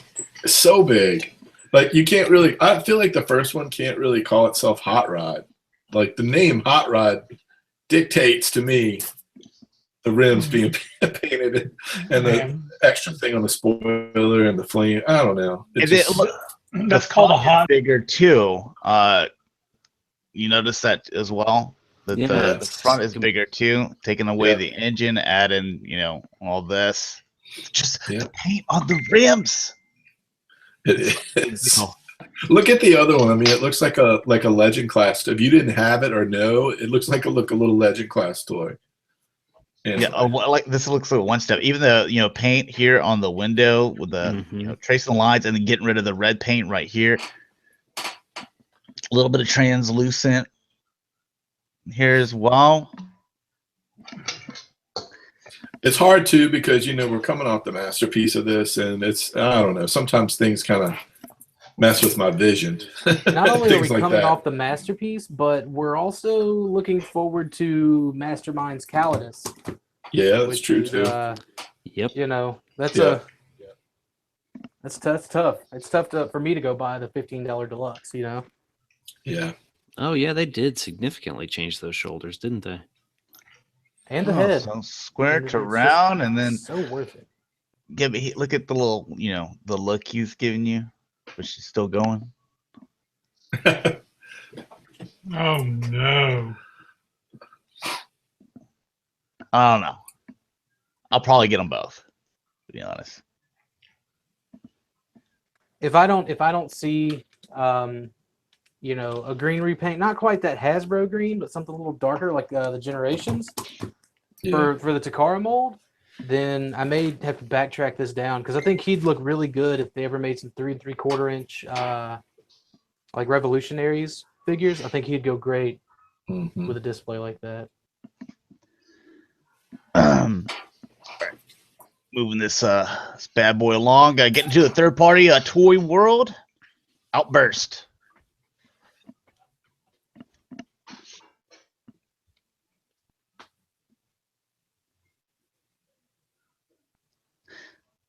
Like is that real?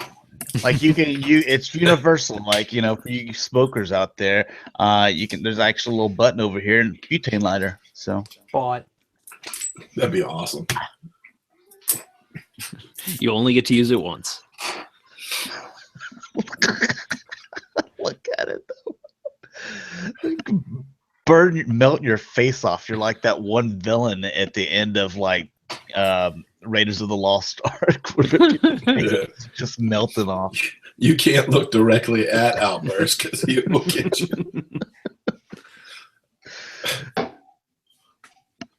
Cover your eyes, Merriman. But this is going to combine, and Toy World, they do their bots a little bit bigger. So to go with your Devastator, you like it compared to some of the ones that we have had? I don't know, man. I'm kind of indifferent to it, especially since their stuff is kind of classics style scaled. If you just got on board with the Unite version, or the Unite Warriors version, I don't really see where you're missing out too much on this. Then there was also the Fans Project ones that came out a couple of years back. Like I'd say, if you're still sitting on those, just be happy with those.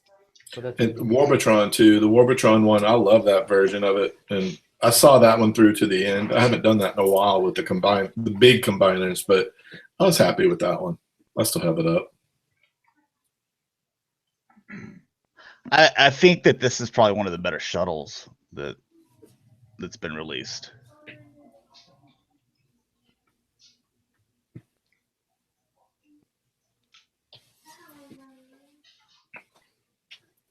I forget what it was. I still love how Starscream was able to turn. It was like an old World War plane into the space shuttle just by giving them energon. Yeah. Well, personality goes a long way. Yeah. All right, and then you've got his buddy, not Vortex, so Vertigo.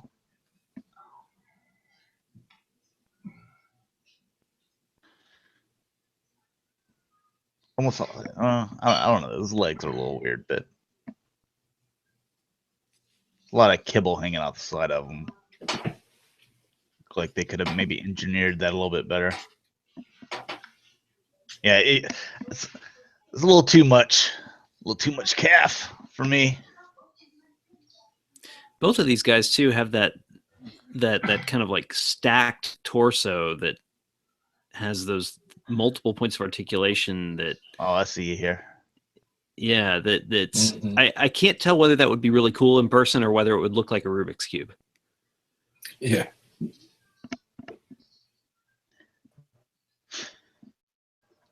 This isn't the one that we were digging the alt mood like a few shows back. We were talking about the helicopter. Oh, the alt mode. Looks good. I get confused, but there's so many products. Yeah, but look at all like the arms being thick, the forearms, and then all this extra kibble here to the side. You can see all the crap on them. It's almost like he's a Beast Wars figure, to where it's just like we have the robot inside, and then just put all these panels around him. Stop. No, it's not. This is not anywhere near Jesus, as look good at as that. a Beast Wars figure. Like, don't you even? You can't just go willy-nilly calling stuff Beast Wars figures. It's got a certain standard. It's gotta He live up basically to. is like a shell former, which is what And, Beast Wars were.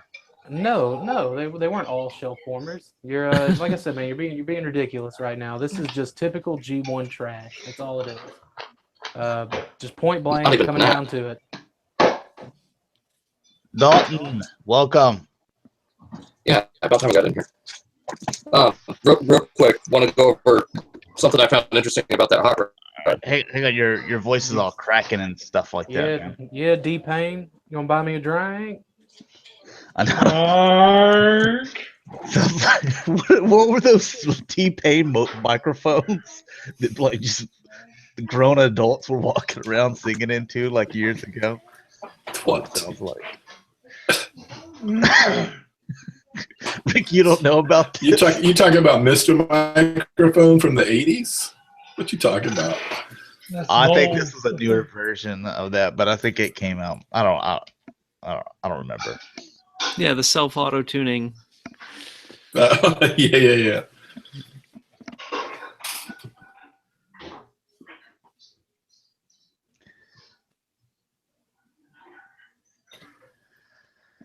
Frank says Beast Wars, let's hide a robot and an animal. I think they knew Michael Bay would do the same thing. Man, I wish Bay would do some Beast Wars. Like that's I think the movie franchise would really take off. Once he does that, you know. Exploding monkeys. Yeah, dude. Just every time Optimus Primal transforms, there's like, you know, explosions coming out from his armpits and stuff. Man, I would love it. Yeah, That's the Beast Blood Wars we and deserve. guts every time. Yeah, dude, it'd be Yeah, awesome. but you got to remember that like whenever he like has an idea of what the animal and robot that he wants to do, and he's just like taking names out of a hat and saying we're gonna call you this. So Optimus Primal, he could end up being a zebra or something like that. So you better watch what you ask. All right, so this one is Generation Toy.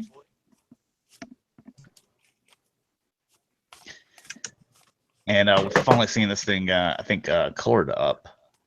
There's like 2 or 3 of these that I get confused sometimes. There's a ton of third parties. And a lot of them, they always do the same thing at the same time. Hey, so real quick, I wasn't able to say something that I was wanting to say because someone was standing at the window. But you know, with it being a Michael Bay movie, like with Beast Wars, you know, you would see you would totally see animals humping each other. What? A little bit of chimpanzee cleavage too. You know what I mean? I'd like to see a Transmetal Rat Trap on that interstate chase scene that you always get. I'd like to see Transmetal Rat Trap on Michael Bay. Flames coming out his ass. That'd be great. Megatron's like a flamingo or something like that. So.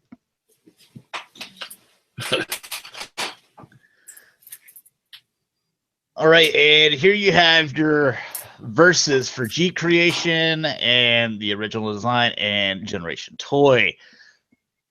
So, yeah, I'm not going to say gun to your head or anything like that, but you are offered one of 2, you know, for free. Which one would you want?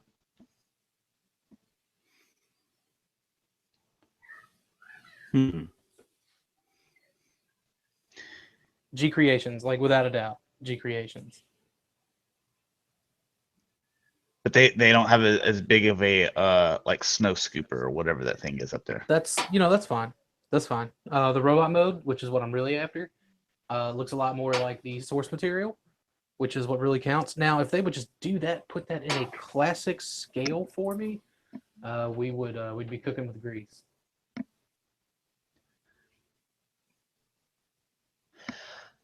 This I like the way that this one's like connected. Like, see this look like there's gaps here. It looks like there's gaps in there. There's gaps in the back. To where this looks like it's more solid put together. Yeah, but it takes a few design liberties from the source material, and when it comes to comic book designs, I'm not really into it. You know, I want it to be just like that design, or at least, you know, within like 95% of it. Huh. Yeah, I think I'm down with Dakota's choice. I like the ears on it and the spoiler. He's kind of peacocking a little bit more, which you don't usually see that in Hot Rod and less in Optimus. But Right, and the legs look more accurate. The upper chest. The only thing the Generation Toy got right was the door panels hanging off the side as much as they should. Other than that, Can you guys hear me all right now? sound like you're talking to a megaphone. Who is that? It's Dalton. Is that Dalton? Yeah. Dalton, say something again. Am I coming through all right, or? Oh God, man, that is terrible. You hear that, guys? You'd be kidding me, right? No, man, I'm totally serious. Like, you got like music playing in the background, Dalton? Like, what is that? What is that loud noise behind you? How about now? Yeah. Wait. Working now, or? What are you listening to, Dalton? Okay, so what's I'm not listening to anything. You're screwing with me. God damn it. Like, okay, so he's kind of like, okay, so I kind of wasn't on board with this, like, as of this past Wednesday, but I see this gigantic, like, Grimlock sword that they give him, and I may be on board with this. What are they calling this? The anime? Definitely. Yeah, the anime colors or whatever, which, you know, okay. It still looks like the comic book version. Doesn't matter how you cut it. I'm definitely in for this. And what's the price on this? Is it going to be the same as the other one? Wasn't the other one like $200? It was $150. Okay, because like, man, if it got anywhere closer to that $185, $215 price point that Perfect Effect loves to put on their stuff, I got a couple of Lyle Convoys I'm more than happy with. But $150, I can do that. All right, Generation Toy. In case you were looking for, giant, expensive, clear plastic combiner to break, and there you go. Chris, dude, this is right up here. Oh, Chris isn't here. It's right up Chris's alley. I'd love to see the drop test. Some pretty expensive Jolly Ranchers there. When I shared this on the page, some people were like, "Oh man, awesome! They like it." I'm like, "Really? Are you really gonna buy this?" Because I mean, because if you were gonna buy one, I would rather have the one that looks like the regular colors. You know, what is the clear about? Is this like from some episode that I'm just not remembering, or just them clear plastic collectors, man? That's gotta be it. But what few there are. Just to make them happy, huh? Might as well do the black repaints of it just to make those people happy as well. I'd be down for it if it was Shattered Glass. Well, I'm probably sure after a couple of months it will be. Yeah, I mean, like, that's All the your deal. Like, greens we and only saw purples one are of the reversed. Devastator companies go that Shattered Glass route. That was TFC, wasn't it? Like one of the most unstable Devastators. Yep. It's our only outlet for Shattered Glass. Well, I was kind of making joke on the word. It's going to be like after Chris's drop test, it'll be shattered plastic. You know? Oh, that's funny. Yeah, no one caught on to that. So, Hey guys, I got to cut out. Thanks for having me on tonight, though. I appreciate it. definitely, man. Thanks for coming by. All right, y'all take care. See you later. See you later, man.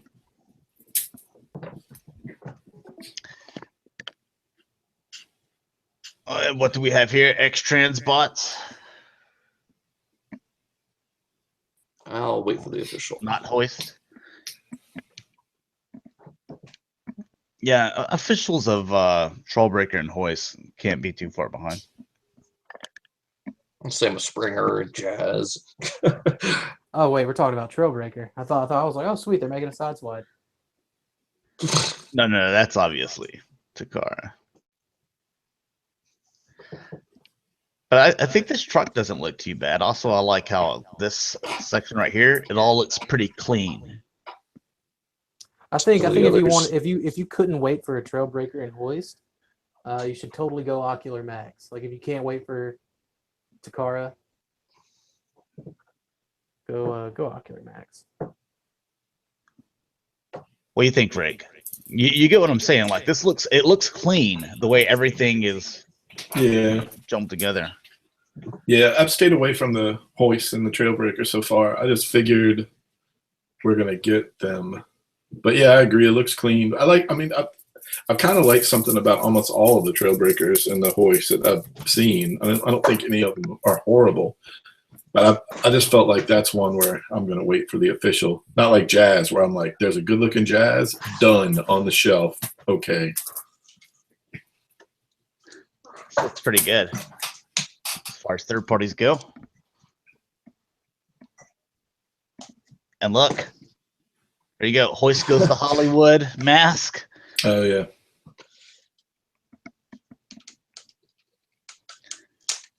So there's some nice accessories in here. Yeah. I like seeing Get third the parties whole- step up the accessories game with their figure releases. Yeah.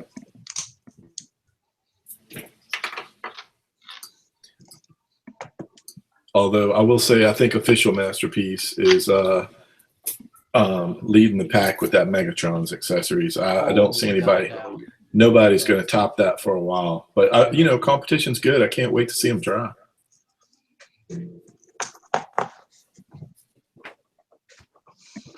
Oh, Looks like Josh just bought something. that's how they get me. Just buy a little campfire. Got a little Put your log. Spike and Daniel and Carly and spark plug on. Yeah, I got a bunch of those little bitty guys. All right, TFC. What is it? It's not Lancer. Backer. Who's this supposed to be? Is it Backer or Road Caesar? I'm looking it up right now. Okay. I got I forget which guy it is though. I didn't even But know that. anyways, The little car was a Lambo. yeah, little Brain Master.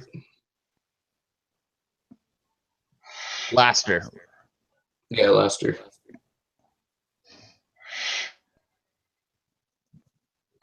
Thank you, Cameron.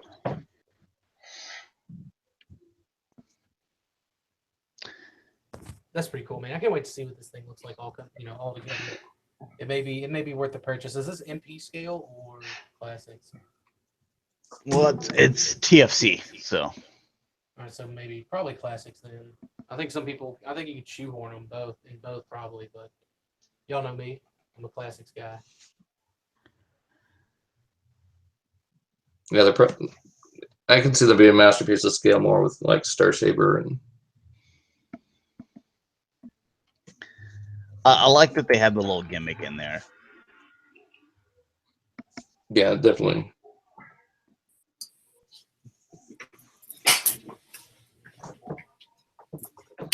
So this is probably a test shot. So, or I'm almost positive it is. But here's what it was looking like.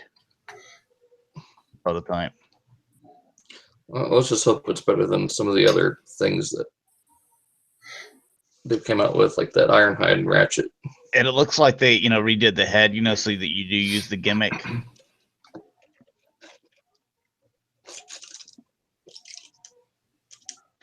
There's kind of a little mock-up. There's some big robot speeds. But hey guys, I got a jet. I think my fellow employee is getting upset. So, All right. see you guys later. All right. See you, Yeah. man. Drop them like flies. Yeah. All right. Mech Planet, your sound wave. Gotta get himself Cool. up. I think it's funny when they sit down like that. Like he just fell down on his butt. I mean, it's good for those Legends collectors. Or World's Smallest. There needs to be a masterpiece punch counter punch. Probably not for a while. Be nice. We need an official.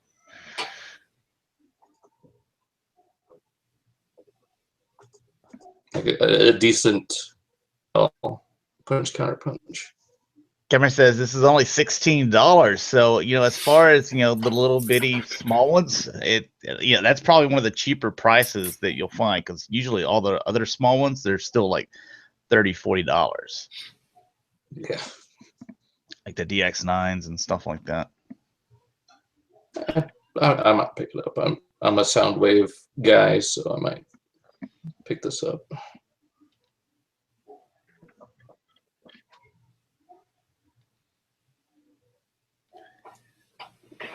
Yeah, it fits right in. So,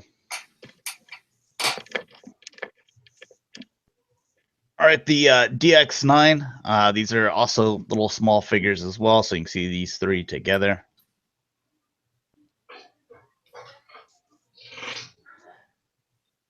Now, Rick, you collect some of the small ones, don't you?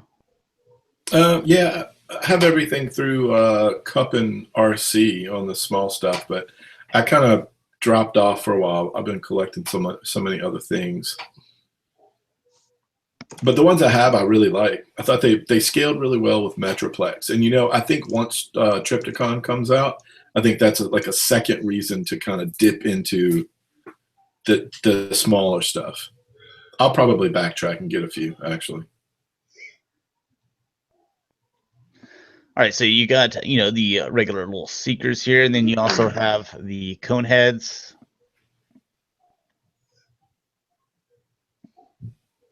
So just coming out with all 6 of them.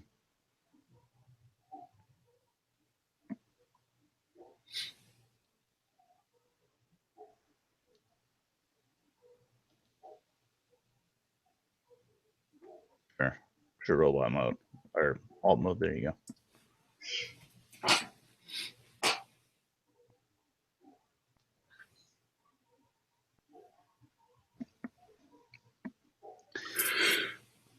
And thrust,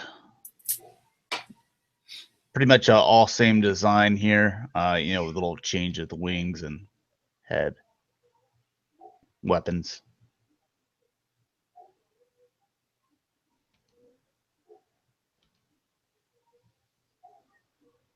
There we go. They look pretty good, though. Not bad looking toys.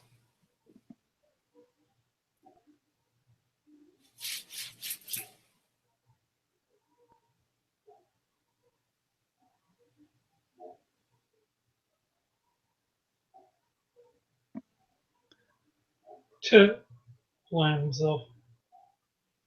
Oh, it's a little baby.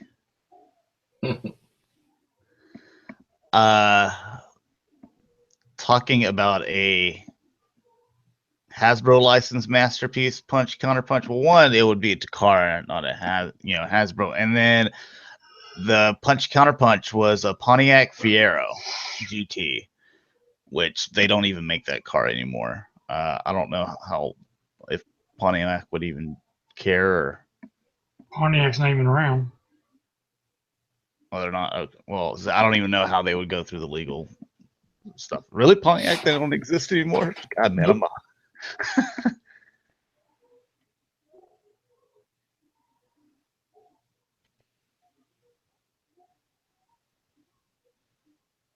Haven't seen one of those Fieros in years now that you mention it. It's been a while. Used to see one every once in a while. Dude, I remember in high school, I had a buddy that had one, and dude, that thing, he bought it cheap, and it broke down all the time. Yeah. he like every time he went out on it, he ended up having to call someone to come pick him up and have it towed. I remember because he was like, we were gonna go somewhere, and he was like, "You want to take my car, your car?" I said, "Dude, I'm not riding your fucking car, dude." I already know how that story's gonna end. So,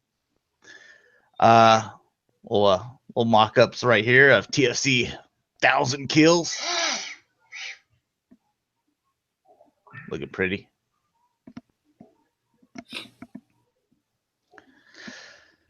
All right, and oh god, what was this one? TF Dream Factory. You know, I think we've seen the Shockwave before, but now you see yourself a little Jetfire. Do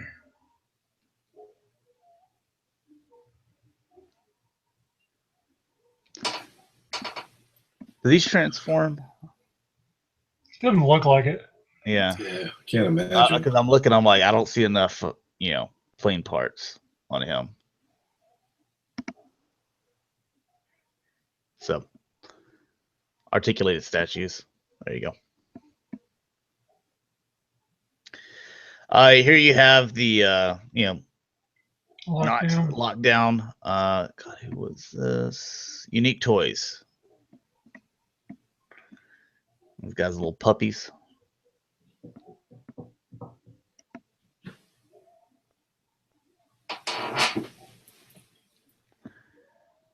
Now this one does transform, and look, you got the different faces and stuff like that for them. Got a little Cybertronian pit bull, still doing. Do gun face, which is just kind of the most ridiculous thing that I've seen in the Bay films, I think.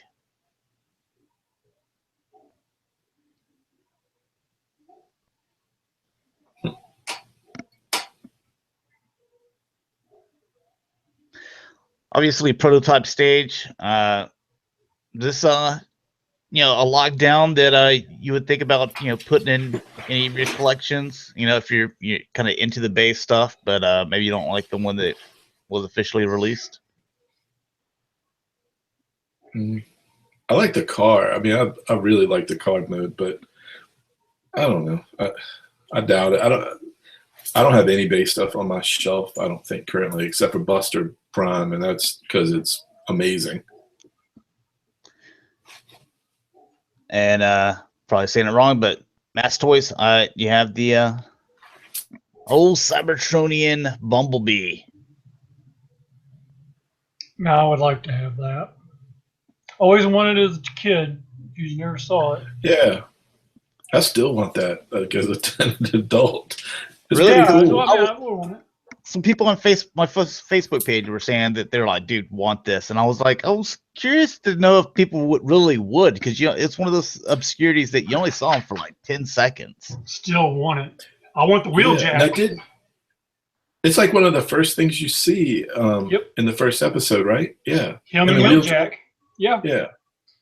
Those energy rods, and then you see Soundwave with like the most lame Yeah. lamppost ever. Right. A lamppost. Was it a lamppost or a tree? I thought it was a tree. Like a Cybertron lamp or a They light post or didn't statue. even try with him. They didn't even try.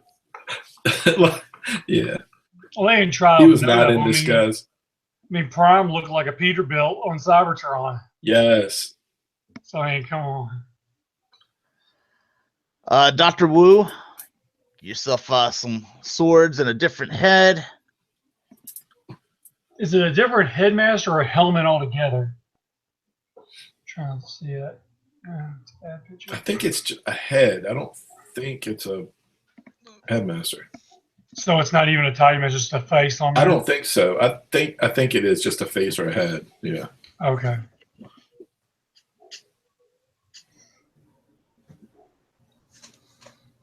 Rick, what do you think of the 6 shot with the in a quick switch? You like them both?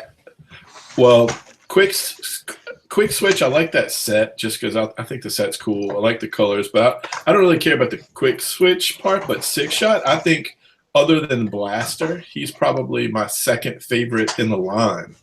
For whatever reason, that toy, when I got him, I messed with him a whole lot, and I loved him. And 6 shot's not my favorite character either. Like I picked up the toy, and I thought they did a really good job at a modern 6 shot. I heard a lot of people nitpicking that there's no tabs in the back. I don't care. Like it was really fun, and I thought they did a really good job with it. It is a new helmet. Everybody wanted the arms to lock in somewhere. Oh, yeah. Yeah. That's all I've heard people talking about. But I thought that figure was amazing. I like that. Is this set out, Josh? So there's the head that you get, and then you get the little holders. I like the gun accessory on there. The little scope on the bottom. That's pretty. Yeah, that's neat. Yep.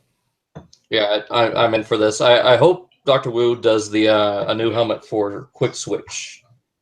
I think they will. I know Trent Troop on Shapeways did the big cans, so I'm definitely picking that up. I'm getting that Dr. Wu set too. You got Transform Dreamwave add-on set for your Combiner Wars Bruticus. I don't know how I feel about it. I like that shield. It's got a nice little crotch plate too.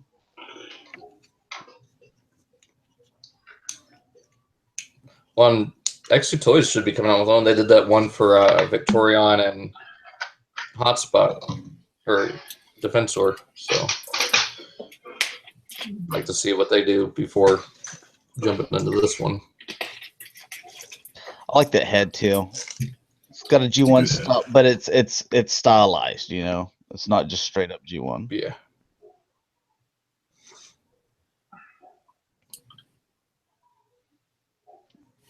That looks good. All right, getting into some action figure stuff. Star Wars Force of Destiny toy line. These are basically be 11-inch dolls. They're it's going to be $20 unless they come with, or they're going to be 25 if they come with like something like BB-8 or R2 or something like that. There's like one on here that I'm that I'm going to get. It's a very special character, near and dear. Yeah, I think the Jen looks good. I think it's more like kind of the DC superhero girls figures. Oh, okay. Yeah. Look at that Wookiee. Looks like a Planet of the Apes. Straight up like Bigfoot. Yeah. Oh, boy. You know what? If you you collect the $1 Million Man figures, from back in the day, and you can't get the Bigfoot, maybe substitute here.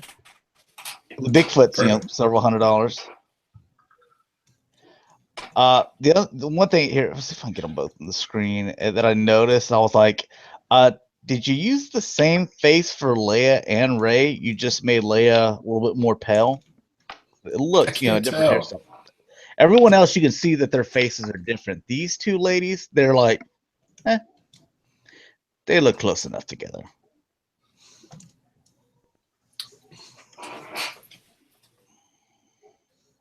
Also, I guess 2 Rays here. They got a bunch of freckles on her. All right. Well, she's got all that attitude.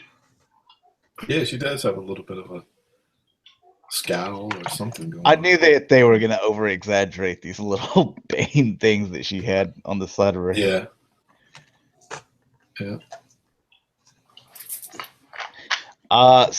Okay, so she does come with a helmet. I guess that's kind of cool because I'd want to put the helmet on because the Sabine, that's not her hairstyle. Not quite. It's shorter, Yeah. But then I guess like little girls wouldn't be able to comb it or something. So I don't know. I'm just I guess I'm making stuff up, but yeah. Yeah, look at these two though. They look like they have the same face basically. This one looks good. I guess if you since she comes with a helmet, then I may get her. That's true. Yeah, that's a good point. I didn't think about that when I saw it. Watching the feed or whatever. Then this is going to be one of those like more $25 because you can change out her clothes. It comes with a wicket. Yeah, it's pretty cool. And then Luke. Little Yoda. Yeah, so one more from that. Yes. The one that matters, everyone. Ahsoka lives. Yeah, so I'm gonna be getting this, $20. Why not? It's gonna go over there with the DC superhero girls, Batgirl, and the Hot Toys, It couldn't be further from I'm putting this right on the sideshow shelf with the Clone Wars Anakin and the little Jabba's little kid or whatever that thing is, and Captain Rex. Oh well, thanks for nothing, sideshow. Not Toys. I mean, why does it take You so long tell to him, get Rick. this thing? And look, I guess it comes with like a little cat too. Yeah, I dig it. I'm all over this. And You said $20? Yeah, $20, and it's also younger Ahsoka, so it's not Rebels. It's actually Clone Wars. Yeah. Yep. Well, that'd be the cheapest thing Rick bought this year. It might be, and she's going right with my other guys too. Thank you. Throwing them right in. All right, 5 points of articulation, 3 3/4 inch figures. I thought they were getting out of the 3 3/4 inch on Star Wars. No, man, they're never doing Please. that. I thought I could. That's where their origins are. Dude, who told you that? I think we talked. I thought we talked about it one week. Maybe Black Series.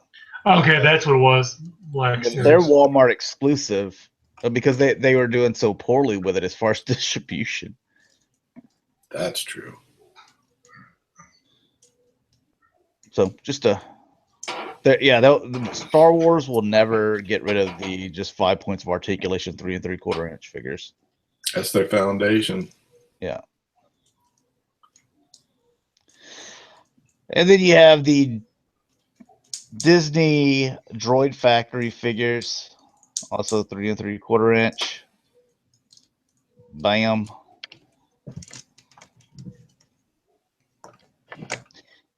And you get a little chopper. And then Oh, I like the red one. It's pretty cool. these guys here. Are those exclusive anywhere? Or are those going to be? Or is that? They're the Disney Droid Factory figures. It's a Disney store and at the park. Get them at JoeCon, Mike. That's all. I just fixed it. We go there during JoeCon, right? I wonder when they're coming out. I didn't hear if they're available like soonish or not. All right. Oh, there's our girl, man. Dude, I'm actually excited about this. And just like the Batgirl, I don't care. I'm going in the girl section and I'm buying me a $20 Barbie style figure. It's a character I like, so. Ain't no shame in that. So. These are just panel pictures, so you can see like the box artwork there. Now we'll get better looks at some of the deluxe style figures that they're doing, but instead of $40 like you did Jabba the Hutt, the Cantina play set, or Cantina set with Greedo and Han Solo, the Biker Scout, where they were all $40. These are now going to be $60, so they went up $20, which I was like, well, they better improve the paint, but it didn't look like they did.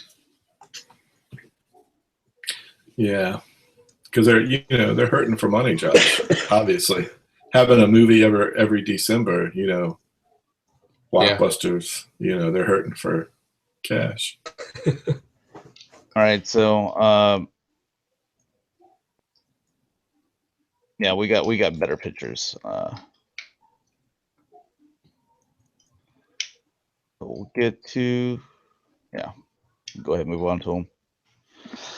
All right, so the fan voted figure, Miss Solo here, which I have a question, Hasbro. Is this one going to be such a pain in the ass to track down as the other fan voted figure, Darth Revan?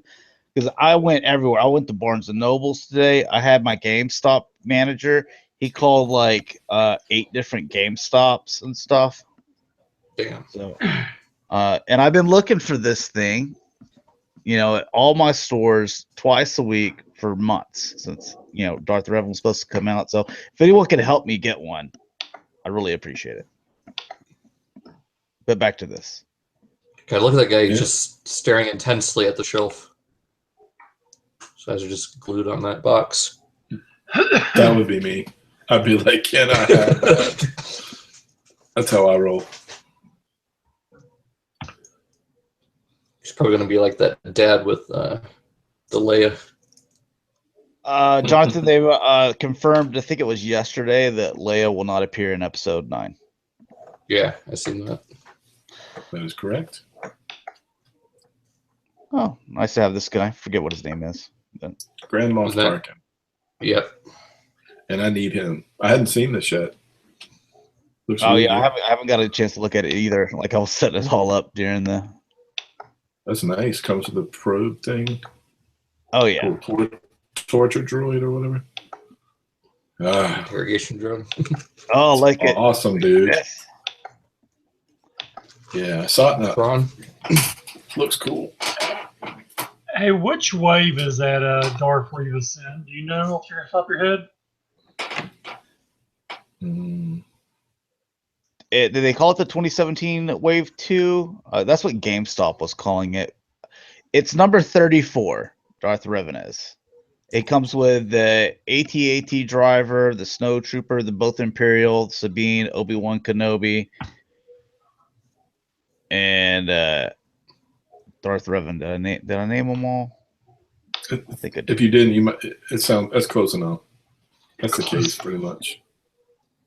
Yeah, so. All right, and this guy is the Battlefront 2, TIE Fighter and stuff like that. I think this one's going to be a GameStop exclusive.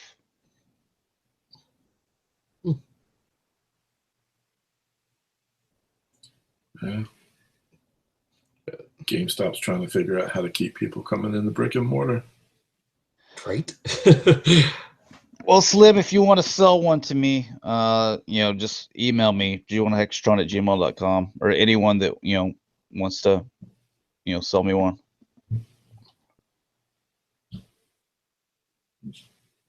So I'm going to army build this guy. Give me at least 3. That's kind of what I'm doing right now. Some figures.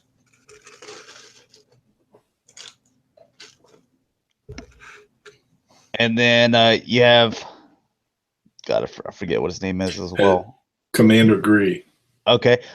This is going to be the Toys R Us exclusive, so we'll have better close-up pictures of him a little bit later.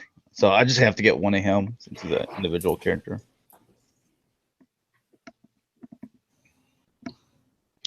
There's your packaging for SDCC.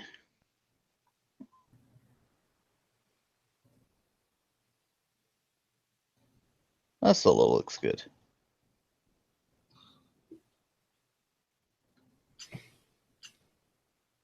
Yeah. Got her dad's grin. Just a smirk. Yeah.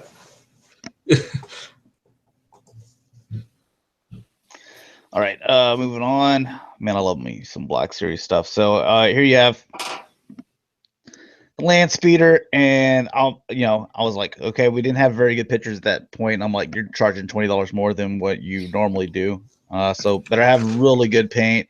And I see it's this exact same, like you couldn't, like I see some black on here where it's kind of black washed or, airbrushed and stuff like that. But then you put these ugly looking silver paint little burst on here on the front, and it just makes it look cheap. They did the same thing with the the biker scout. I thought it just looked so cheap, and they did it again.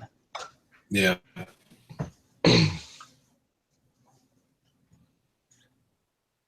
Yeah, I'm with you. I would have settled for just like a quick little airbrush, messy, like a little burst.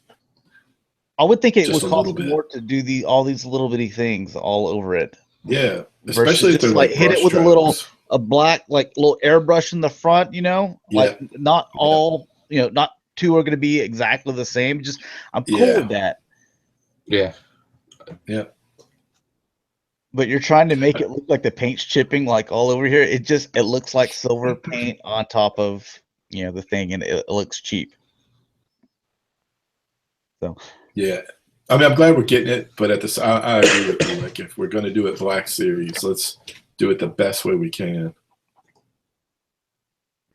And I would still be upset if it was you're still charging me $40 and you you did a sloppy job like that, but now you're charging Yeah. me 60 and still doing a sloppy job.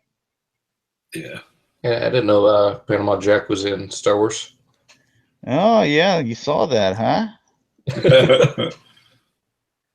I didn't think anyone got that joke whenever I made it. I remember. That's what immediately. So this one as well is going to be $60.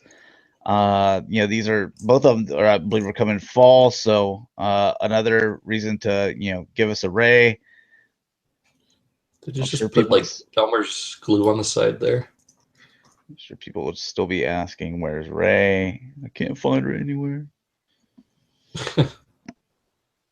I like Yeah, all her little crap in here, though. Yeah, I thought so too. Like having like little soft goods and the netting, and I honestly didn't think we would get this. I thought they were going to turn their back on the vehicles based on,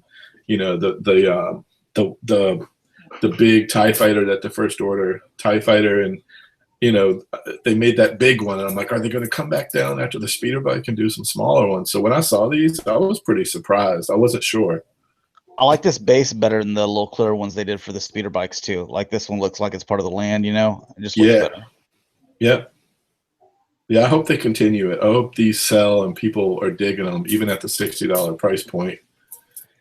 And it's part of the same, Ray, but you've got some soft good around it as well. So I like that when they kind of mix them. But when they mix them and it makes sense, like if you do like Royal Guard and stuff like that, when it makes sense, I like it.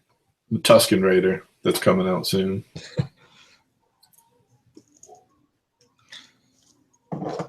They need to do the speeders that they jacked on Coruscant in Attack of the Clones. Looks like they're sticking with anything that's not the prequels so far, at least. It's a smart decision. So here you have that GameStop exclusive version here. I mean, it looks like it's just the same stuff, just you added some red paint and stuff. So I think I've got 4 of these the regular TIE fighters already, or 3 of the regular ones, and then 1 of the exclusives. Entertainment Earth 4-pack, and then here you get a couple more pictures. General Thrawn.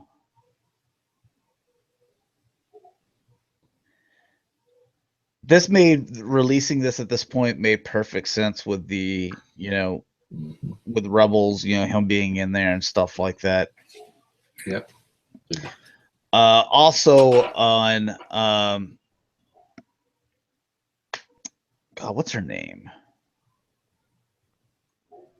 What's the green lady? I forget what her name is. Zandula. No, on The leader. Rebels. Yeah, the leader. Zandula? Like the last name. No. What's her first name? I forget. Anyway, I thought it was like something simple, but It is. I forgot off the top of my head. But they're still coming out with her, but she has been delayed because they said that she wasn't up to what they wanted as far as quality wise. And whenever I was looking at the one at San Diego Comic-Con, I was like, man, that thing is beautiful. But apparently it's not good enough. And I'm just like, if you would take that approach with a lot more of your figures you release, then like namely Leia, we wouldn't have to, have all these releases on. Yeah. Hey, that new Leia, but it's just segue to that. I just got my set of those carded ones. She looks good. Oh yeah. Like I got that I one. looked at it up close and like in different light, and I was like, you know what? That's pretty good. That's pretty good. Oh, it's a Hera. That's it. Yeah, so she's just going to be taking longer to come out. So, but yeah, this guy right here is Toys R Us exclusive. Well, it looks all right. I mean, that's basically the only time you ever get any prequel stuff is whenever they're like, "Hey, we can repaint some troopers." Yeah.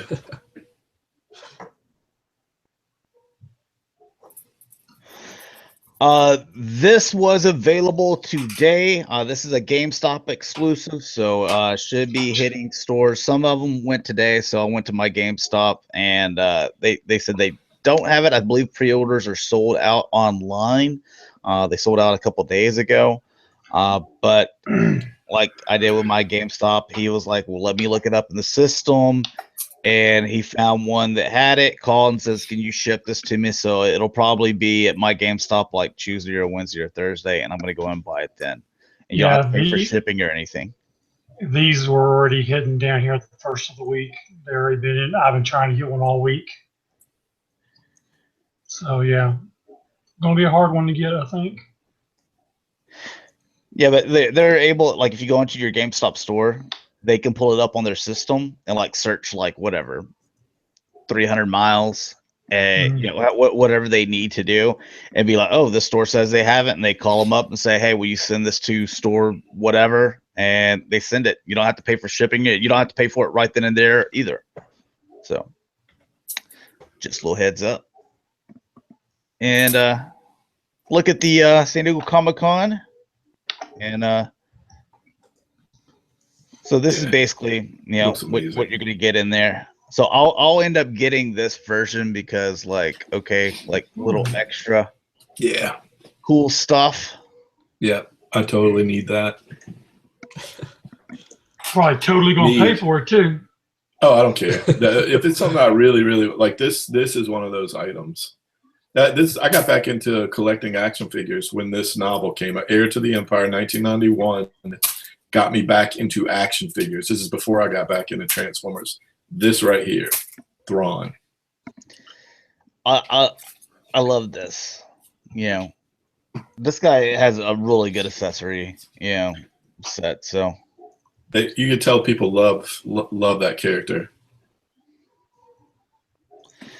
And there's your GameStop exclusive fan voted figure that you probably won't be able to find. Yeah, I gotta say their distribution is the worst.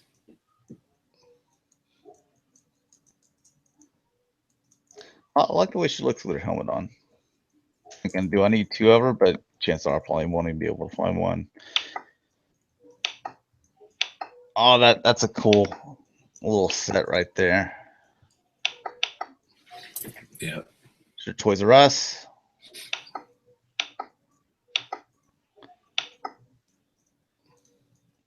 And you see that you get this.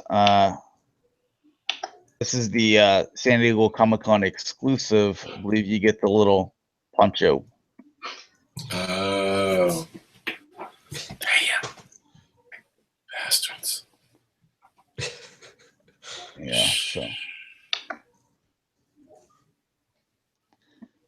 gotta have the poncho. All right, so Elite Series. Get a few more figures here.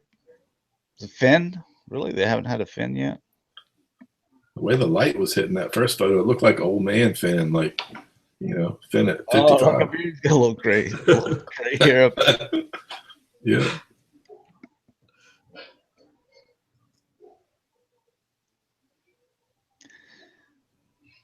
So you got him, and then you got your Riot Control. I forget his name. We just call him Trader.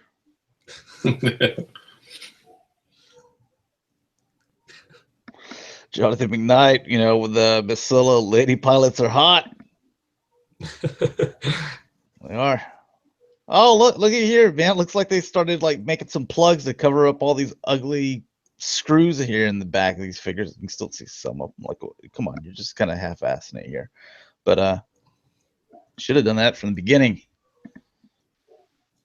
Yeah. I hate seeing screws on figures, and then you have some kind of like sergeant or something here. So I bet that Titan Master or the little Titans mess with your brain then, because the screw is like dead center, the core of the figure.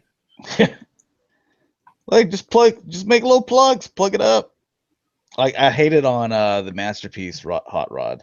too. With it, Yeah. 4 arms. That Yeah, one. right on. Really, you could have just made like a little bitty piece of plastic to where you could just push it in there, cover that thing up. Yeah. Oh We my! have the Oh wow. Machinations movie realization figures. It's basically your samurai looking stuff. So Darth Maul, not meant to be scary at all. Cameron Yeah. says little plugs Obviously. for Masterpiece Wheeljack's belly button. Yeah. that Django looks really cool. All right, David. Yeah, you can do that. So I can just delete the other emails. You do that because you're going to be next on next shows anyway. So, and they got this one. I believe this is the okay.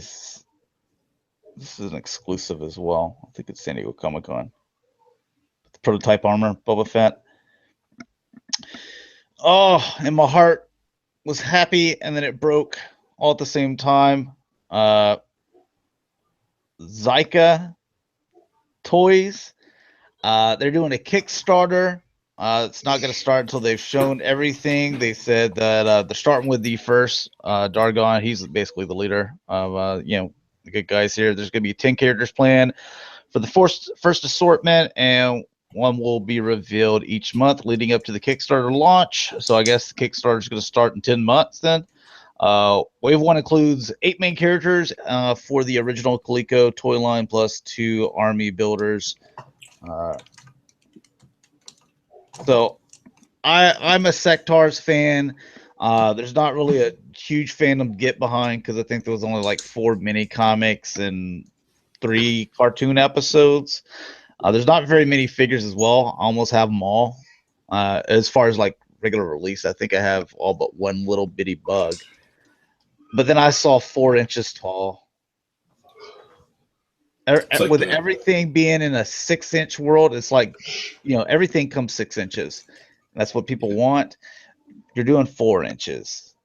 Now, someone made the argument that maybe they did this so it'll be a little bit cheaper so they can do some of their larger vehicle bugs. Maybe, but I want the larger figures. Go ahead. They need to share that. No, they need to share that. I agree with that. Like, if I'm okay with the 4, to me, Sectars are the bugs for the most part. Like it's like a transformer that doesn't transform, sort of. Like the bugs. When I think of Sectars, I think of the fuzzy puppet bugs. That's what I think of. Scary as hell. So too. If they put that 4 inches in there, yeah, scary, kind of creepy. If they were going to give you a 4-inch figure and they have plans to do the bigger bugs, they should just share, like, it would be great if these sell well, we're going to do the bigger bugs. That's why you're getting the 4-inch figures. Our bugs are going to be, probably scaled a little bit bigger than that, but scaled to what you remember. But if they didn't tell you that, like, I don't know how they're going to make it out of the gate. See, I think that they're just trying to see if they, like kind of like win the lottery with this. Maybe it'll just kind of take off and people will be happy about it. But they also had smaller bugs, so if these are going to be 4-inch tall, then those other ones, man, they're going to be like a half an inch. I mean, so, and then it says the other thing that I have a problem with, advanced articulation. The Coleco line Sectars, they had shoulder joints, the head moved, they had the legs moved, they had knee bend. So the only extra articulation that I'm really seeing here is elbow, wrist, and feet. Yeah. Not really a whole lot more. So I'm a little, I'm mad. I'm hoping somebody else does it, or if they want to do it and then they'll listen to feedback. Hey, you got 10 months to get this thing into a 6-inch line. If it was 6 inches, I'd back it all the way. Just to get the figures, you mean? Yeah, even like just to the get bugs. Just to get the figures, and if they want to come out with the smaller bugs and like little 3-packs or something, or you sell the larger vehicle bugs, separately, like I would be part of that. I would get on that. Is there somewhere I could learn about Sectars? Me? I need to I need to do some more reviews on them. I think I've got just one review. General Spydrax. I think I have that one up. You got the Marvel Legends 3 3/4 inch figures here. Sinister 6.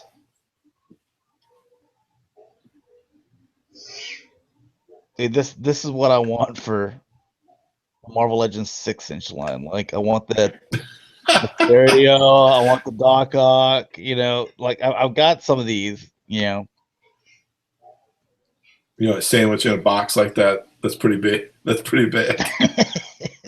They used to do those though. You remember when Marvel Legends, this is about years ago, but they did like a Sinister, I think I have it in the garage, a Sinister 6 Marvel Legends 6-pack. It was like a store exclusive. You remember that? Years ago. I remember them. Yeah. Of course, I'm just as old as you are. It's a pretty big box. Bayflex Wonder Woman figures. These are the 6-inch figures, and they go for about $61. So I saw those. Actually, Mike and we saw the Wonder Woman figures a couple of weeks ago at my Toys R Us. Do you think those look all right? I mean, this obviously looks better, but those other ones were Mattel. Yeah, we saw a whole bunch of Wonder Woman figures. Matter of fact, we saw the whole wave. Yeah. Figure.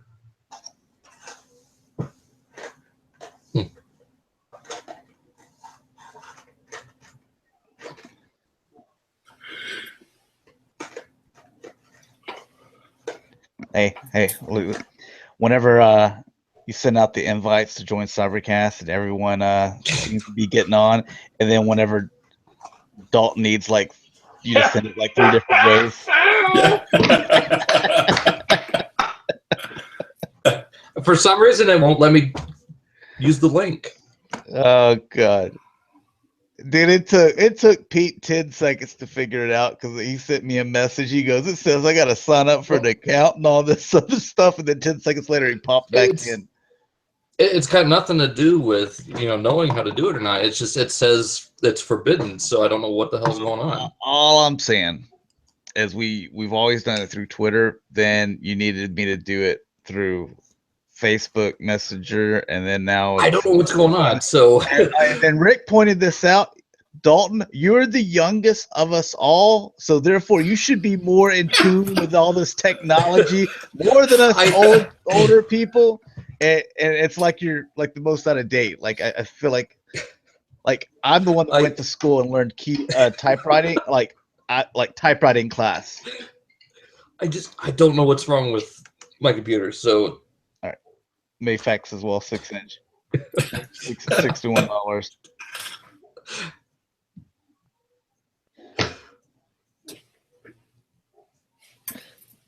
I mean, just all these different ways. Like whenever Rick and I were talking about it, it was like, I know it's a miracle he's even able to get on the internet. I'm actually signed in through my MySpace account, but whatever. Oh my gosh! Damn. You started a MySpace account? Come to my MySpace page, by the way. Make sure you listen to the entire song that I have on there. I just want you to know how I feel at this moment. There's something about Crash Test Dummies, Rick. Feel my pain. Yeah.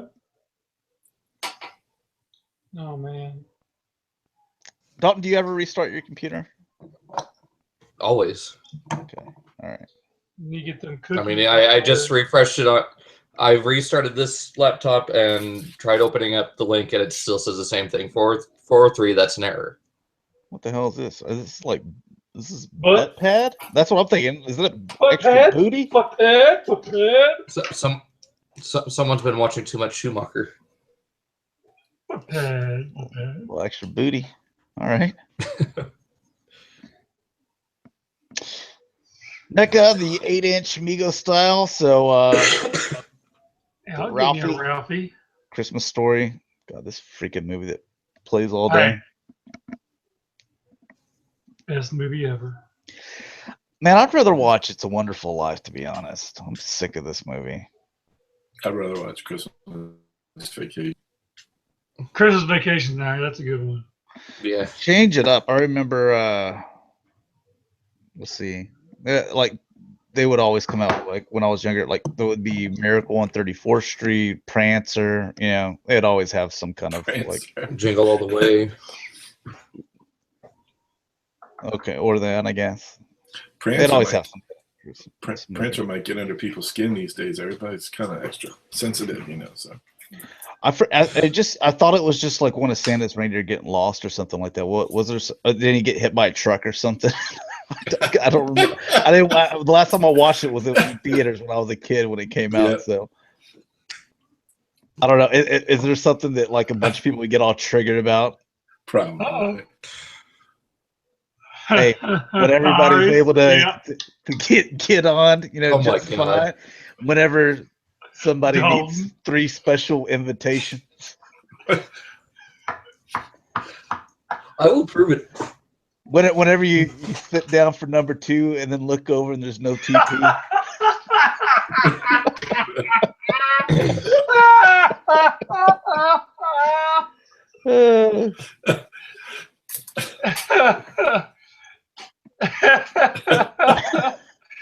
Go the one up. Go up one more. That's kind of like the one face you'd make Stuff. when you got to use the John Wayne paper. Oh, you smell aloe vera. Somebody did put TP on the grocery list. Brimus! You're all walking around looking for paper towels. Okay. Oh my. All That's right. supposed to be Clark. And what's going on here? Wow, that is awful. You talked about you wanted a Christmas Vacation. That's. There you go. I'm sorry. That's horrible looking. That looks nothing like Chevy Chase. Slim says, always watch Ernest Saves Christmas. Man, my grandma, she was big into Ernest. What was it 90s, early 90s, late 80s? I haven't thought much about Ernest in years. That's funny. Oh, yeah, I forgot all about Ernest. Dude, Ernest goes to jail, to camp. Ernest Scared Stupid. Oh, yeah. That's where they based all those Medea movies off of, was Ernest. Yeah. Yeah, so. And, yeah, McFarlane's Statues. statue action figures. Negan.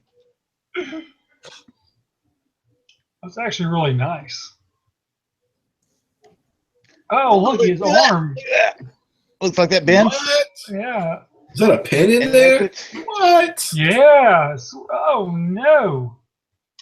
And the, Watch, it turns out they these actually two? glued it. Look, you can put the arm down. No.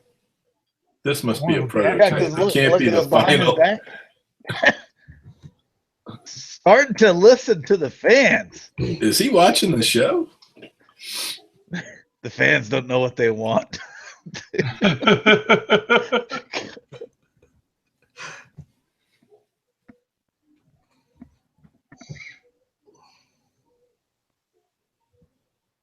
Yeah, it looks like he's got knee movement too. It's got articulation on both arms, multiple points. You know what? McFarlane, this might be one of the better figures you've done here.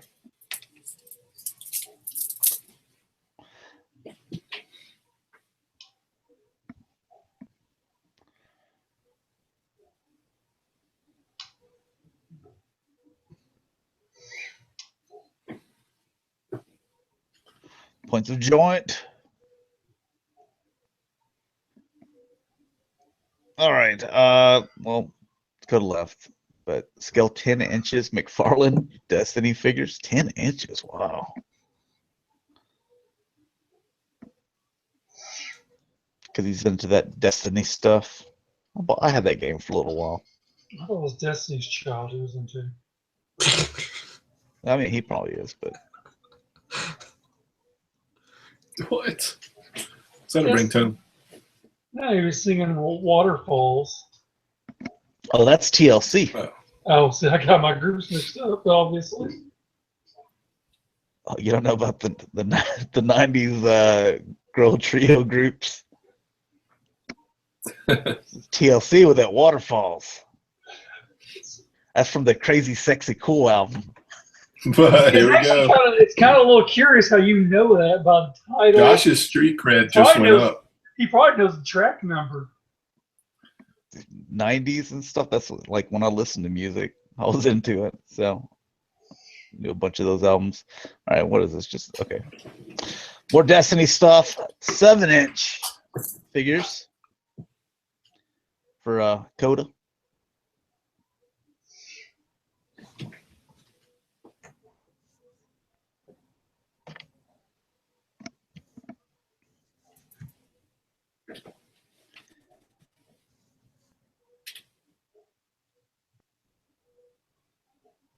Wonder if these, well, I mean, these are just like little renders, so we can't tell if there's any articulation. Here's, some of these other ones here. So, also, Destiny fan, yeah, I'd probably get these now. She burned down her house. Who, the TLC chicks? Yeah, went psycho. Well, one of them died or something. Yeah, I know that. Left Eye. That's what it was. Yeah. NECA Terminator 2 3D Special Edition.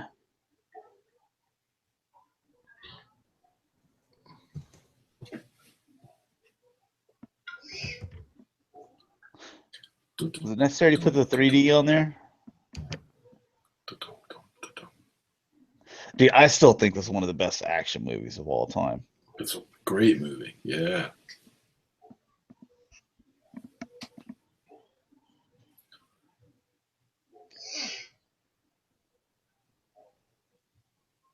I think they've done better Arnold faces, though. Like the one they have for Dutch on Predator looks better. Yeah, that's better. It's off. That's a little off, I think. SH Figure Arts, Spider-Man Homecoming with a wall accessory. Kind of a little blurry images here, but get a little look at him. It's a huge little backdrop there. That's cool, though. That's cool. Little cradle. Plug. Yeah. I like that. It plugs right into the wall. SH Figure Arts Iron Man 3. Commemorative color version. Felt like I've looked at this before, but I'm like, what does that mean? Yeah.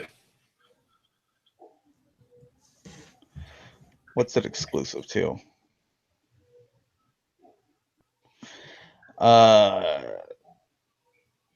In Marvel's Age of Heroes exhibition held in Tokyo, Japan. All right, so $52. Maybe find it online. Tamashii Nation's 10th anniversary figures.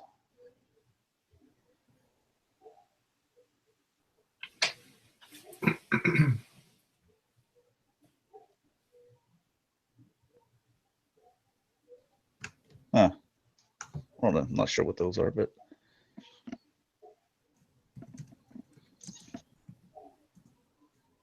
they don't have any faces.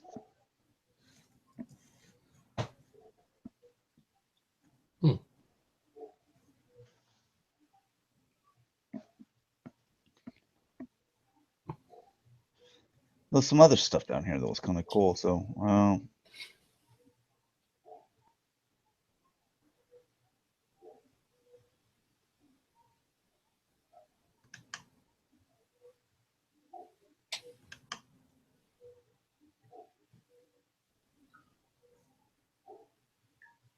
did you guys watch the Me collection video that I sent you? The what? The which ones? And the DMs. And the DMs. You talking about the Prime thing? The doctor? No, it's another guy. I haven't seen it. Oh, yeah. I'll have to watch that. So okay, here's what I was meant. I should have started the pictures off on this. With your really pink looking Dragon Ball Z guy. I don't know this guy's name, so I don't know anything about Dragon Ball Z.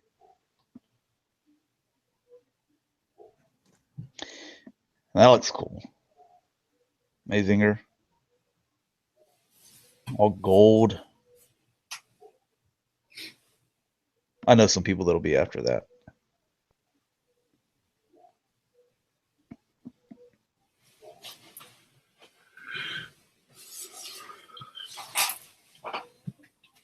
All right, and then we've let's see. I think that's it for those.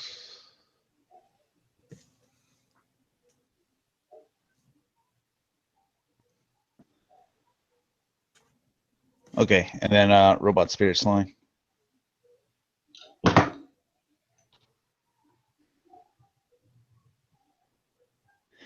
Play Art Sky. This is the variant Magneto. These, what is this? 160, 145. So it's going to release in Japan in August, but US date, no word yet.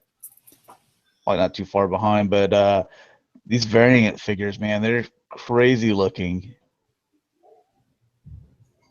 10-inch scale.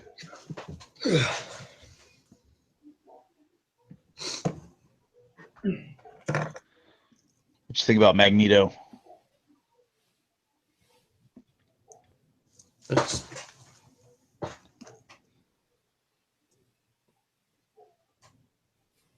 Nobody? yes, if you're They're not my it's not my cup of tea. The style isn't. The variants. I only have one. It's the Batgirl. You know. Mm-hmm. I mean, for Magneto, it looks really good, but still, just doesn't do it for me.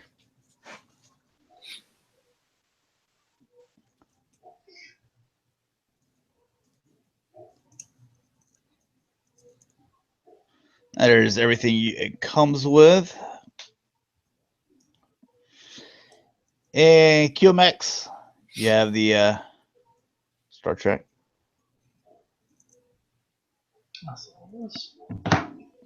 Jean-Luc Picard. The face accurate enough for you? No, Really? his head looks too big. And the one shot like on the bridge where he was like engaging kind of thing, that one looked all He right. doesn't look like him all. That right there. Yeah, I can tell that's him. I don't think it's perfectly accurate like a Hot Toys accurate, but No, it's not. I thought it was. I could use- definitely. I mean, you can definitely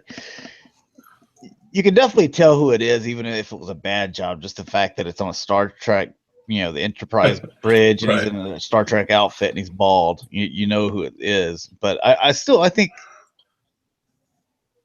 it's very close. I would have to see something to compare to, like Hot Toys, and see like theirs or something, to where I could be like, oh, okay, well then these two are, they're like not that much difference, or are they miles apart?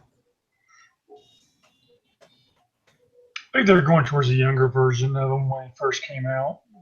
like a Probably one of them. season. All one. right. Yeah. Yeah. For Rick, 1/6 scale, the Great Wall figures from 3-0. I know that you're really interested in those other Great Wall figures that we took a look at. I don't even know why there's a movie yet. Why are there 2 or 3 of these figures now? They have like a line of figures. There's like at least 5, I think. What? I think there's at least 5. This is the 5th one, I think. I don't know who's buying. Okay, well there's 3 right there. Remember looking at those other 2, because we were joking like. How is there a 5 figures, a line for this movie that nobody saw, The Great Wall, with our Asian celebrity Matt Damon? How is there a line of figures, but we have not gotten an Ahsoka figure? I don't get it, dude. I don't get it. Like Star Wars Celebration are walking around with Ahsoka shirts and Ahsoka lids is everywhere. There's like a whole day devoted to Ahsoka, and we've got 5 figures from the Great Wall movie. I love it that Hollywood and then China, they're like, we want to make this movie on the Great Wall. So China says, hey, Hollywood, send us your best Asian. Like, here's Matt Damon from Boston. It's hilarious. The whole premise, the whole thing with that movie is just hilarious to me.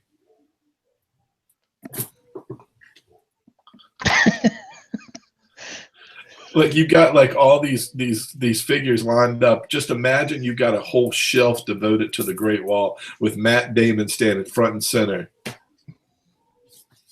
Oh, it's just. All right, getting into some Hot Toys, Star Wars. Oh, there he is. Yeah, he got pushed back a few weeks. Did you see that? Oh, that's fine with me. I need to sell some stuff. On solo, Stormtrooper disguise. Even see the hover tank trooper over here. Damn. I don't know if we've got a chance to look at him yet before, but I'm just gonna cut him off the side of my eye. Royal Guard. I hadn't seen that one before either. Yeah, this is these are like newly put out. You gotta have at least 2. I'm getting 2, yeah, because I got my Emperor and I got the throne. I need those 2. I like this Gen 2. Where's that 6-inch black figure? I pre-ordered that Gen. They did a new sculpt for it. They didn't have to, but they did a new sculpt for the head.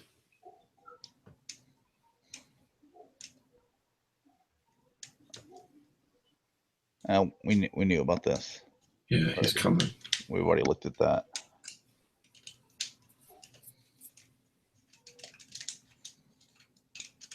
All right, so move on to a couple individual. So here's that Gen. My only problem with that figure, and this is just I'm being nitpicky, is I wish that this one came with the Death Star plans, like the deck with the information that she uploads. You know, that she pulls out and she puts it on a little thing on the back of her. Because I feel like wasn't she still in that outfit in that scene? Anyway, I'm being nitpicky with my accessories. I don't see when she'd have time to change. Yeah, she doesn't come with it. Anyway, I'm a Hot Toys. I'm nitpicking, but I like the little light sticks. Yeah, the cool thing about it is if she has if the helmet is on, you can't, it could be another figure, which means you probably need to pick up 2. Which someone was asking, they were like, can we have redo the version of the helmet to where there's like a little visor so you can see the eyes like in the movie. Mm-hmm.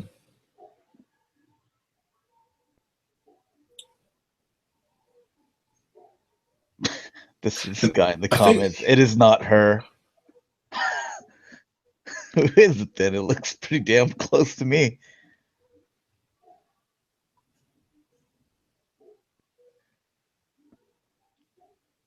And this one's probably got low numbers on it, I would assume, because it is like an exclusive. Like I remember when I ordered it, they made it out to seem like it was super exclusive.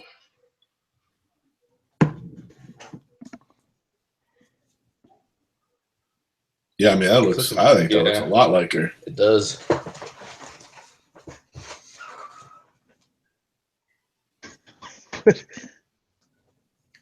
They did just do it so hard. Somebody over here, they said, "Awesome, the hair must be longer." That isn't even her. That's not even the same. What? Same actress. Someone said the hair should be longer, and then posted a picture of is that the Charisma Carter? Angel? Yeah. I'm like, that's not even her. These people do little to no research before they get on the internet and start saying stuff. So yeah, some people were. I saw someone say that the visor away. Jesus Christ, man. Cordelia's in Star Wars. That would change everything.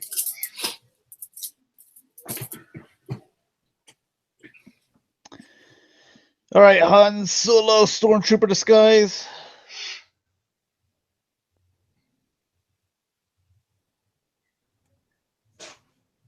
I did not put a pre-order down on this one. I have the Luke, but I haven't opened him, which means I just haven't opened him, so I don't know if I need him. But aren't they a set though? Exactly, they kind of are, but I don't know if I'm going to put him on display, so I didn't hit pre-order on this one.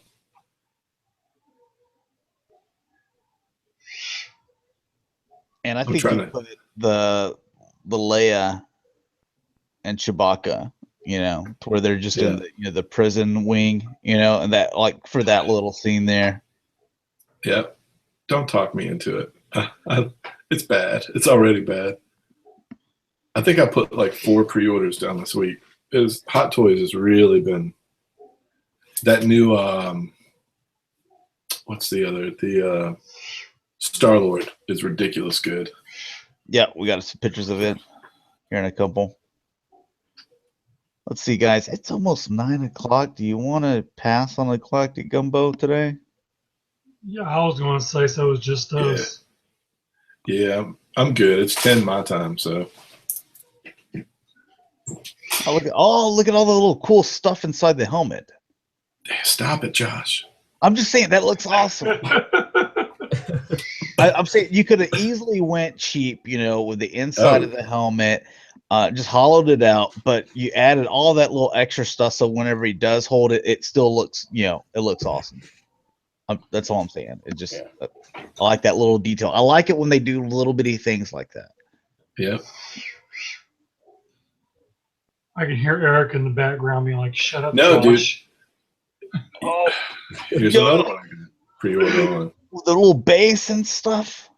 Yeah, this one looks good. Dude, he's got to come with like little mini, like empty candy bar wrappers and stuff that you can just sprinkle on the floor. I want like a 1/6 scale X-wing that he can lift up with his little eyes closed out of the swamp.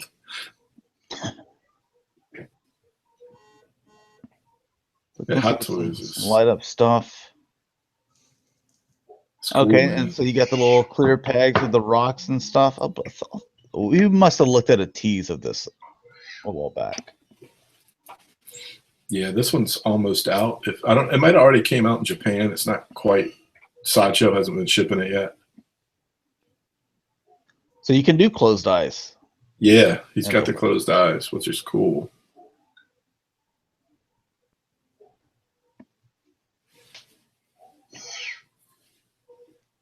There you go. Yep. They even have it back here in the background. Yeah, now they just need a real one. Take up the whole room.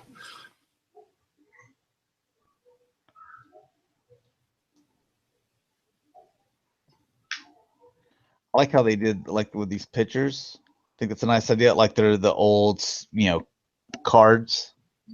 From the 70s and stuff. Yeah. Yeah. Let's see. Is there any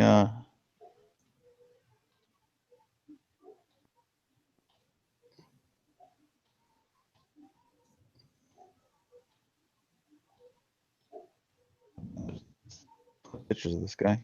All right, well, moving on. I'll see if it was a picture that just had everything that he came with, like in one little shot there. But also Hot Toys. This thing looks ridiculous looking. Yeah.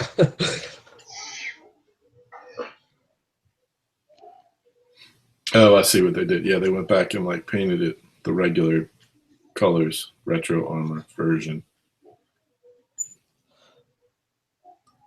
Yeah, this is the one that breaks apart. Oh, okay. I was like, shouldn't he have like a leg hanging out here? Or did they just rip his leg off? But okay, so he's not actually in the suit. All right. I'm like, oh man, your suit just goes like haywire. It just starts ripping your limbs off. Blood spraying everywhere.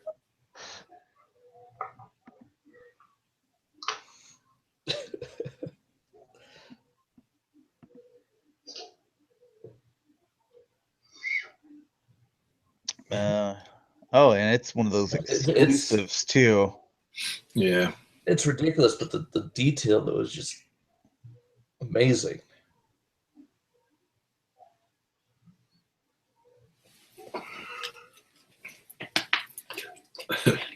The Hulkbuster armor is I finally saw like a final shipping date. You know, they pushed it back 2 years, right?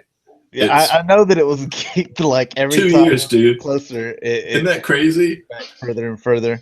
It's set for May. It's got pushed back so far at one point that they even were like, you know what, we're actually changing the design some. They did.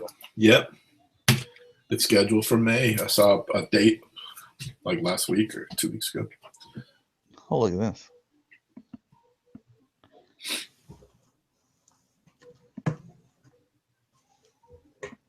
All right, and this is your regular version Star-Lord.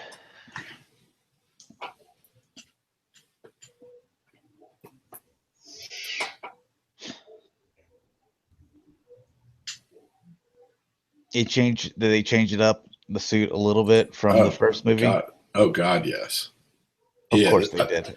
I mean, it's a definite change. It's not like a slight one, like on Falcon, where they just made things red, sort of.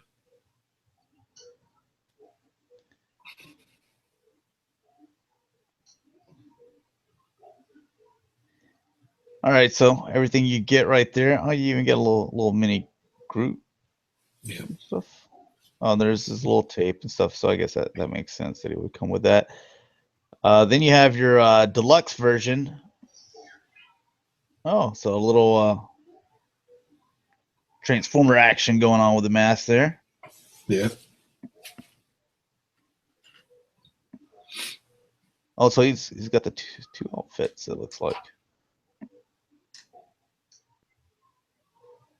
Yeah, he comes with a lot of stuff. A couple of different jackets. Rick's in his house playing Barbie with this thing. Absolutely, dude. I think this little outfit. This figure looks amazing. It sometimes getting the outfits on and off. There was one that thin figure arm on with the light up lightsaber. Probably took me like an hour to get that, the way the buckles are on the sleeves. Some of these things are a pain. I'm hoping that this one isn't. It doesn't look like it's going to be. It looks like it's easy. But every once in a while. Remember you said that whenever you get it.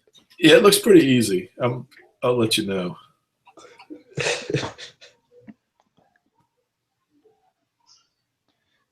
And there's everything you get there. So it's basically a few extra clothes and the extra little. I like the little exclusive helmet. stuff. The transition helmet. That's my favorite. Yeah, a little bit of both worlds, because this, it looks cool, but then, you definitely, I think you'd want this one instead because you get to see the character of the face, the face. Yeah. Mm-hmm. This is a cool version. I'm excited about it. All right, Erica, you might want to take Rick away from the computer because Sideshow's got some life-size figures. You got this Iron Man here, 6 feet 10 inches tall. Golly. About $5,000 or something like that. Let's see. It's gonna have LED functions. Pre-orders will start Thursday, April 20th, 2017. So I guess we'll find out more as far as price there. But you've never been a huge Iron Man fan. You got some Iron Man stuff, but this is for Paul. Erica, yes. This is what you gotta really. Oh gosh. 7'6". Damn. All right, pre-orders. They haven't announced anything yet for this. But yeah, you're gonna have LED functions and stuff, and finally tailored cloth outfit. Yeah, so again, I know that this thing's probably going to be more expensive than what putting like the cosplay together, like I was mentioning, that I've talked about before. Like that's what I'm trying to decide whether I get my income tax check like I need to get new brakes, but then I'll have, several $100s left over. Do I want to buy like 4 masterpiece figures and get like caught up with my Transformers masterpiece? Or do I want to go ahead and buy the mannequin and buy the rest of the pieces for my Kylo Ren cosplay and then just deck it out and, throw it, behind me?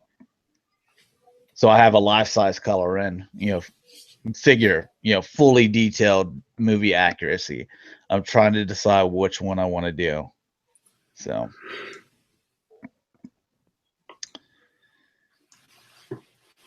Wow. All right, so a little bit longer show, 3 hours, but we did have Pete on. He talked about PetesRoboCon, and we also had Dan on from Near Mint Condition. He's got a really great show. It's always entertaining. So and it's basically kind of like Galactic Gumball, but they only have one topic and they kind of dive deep into that. So they do a lot of research.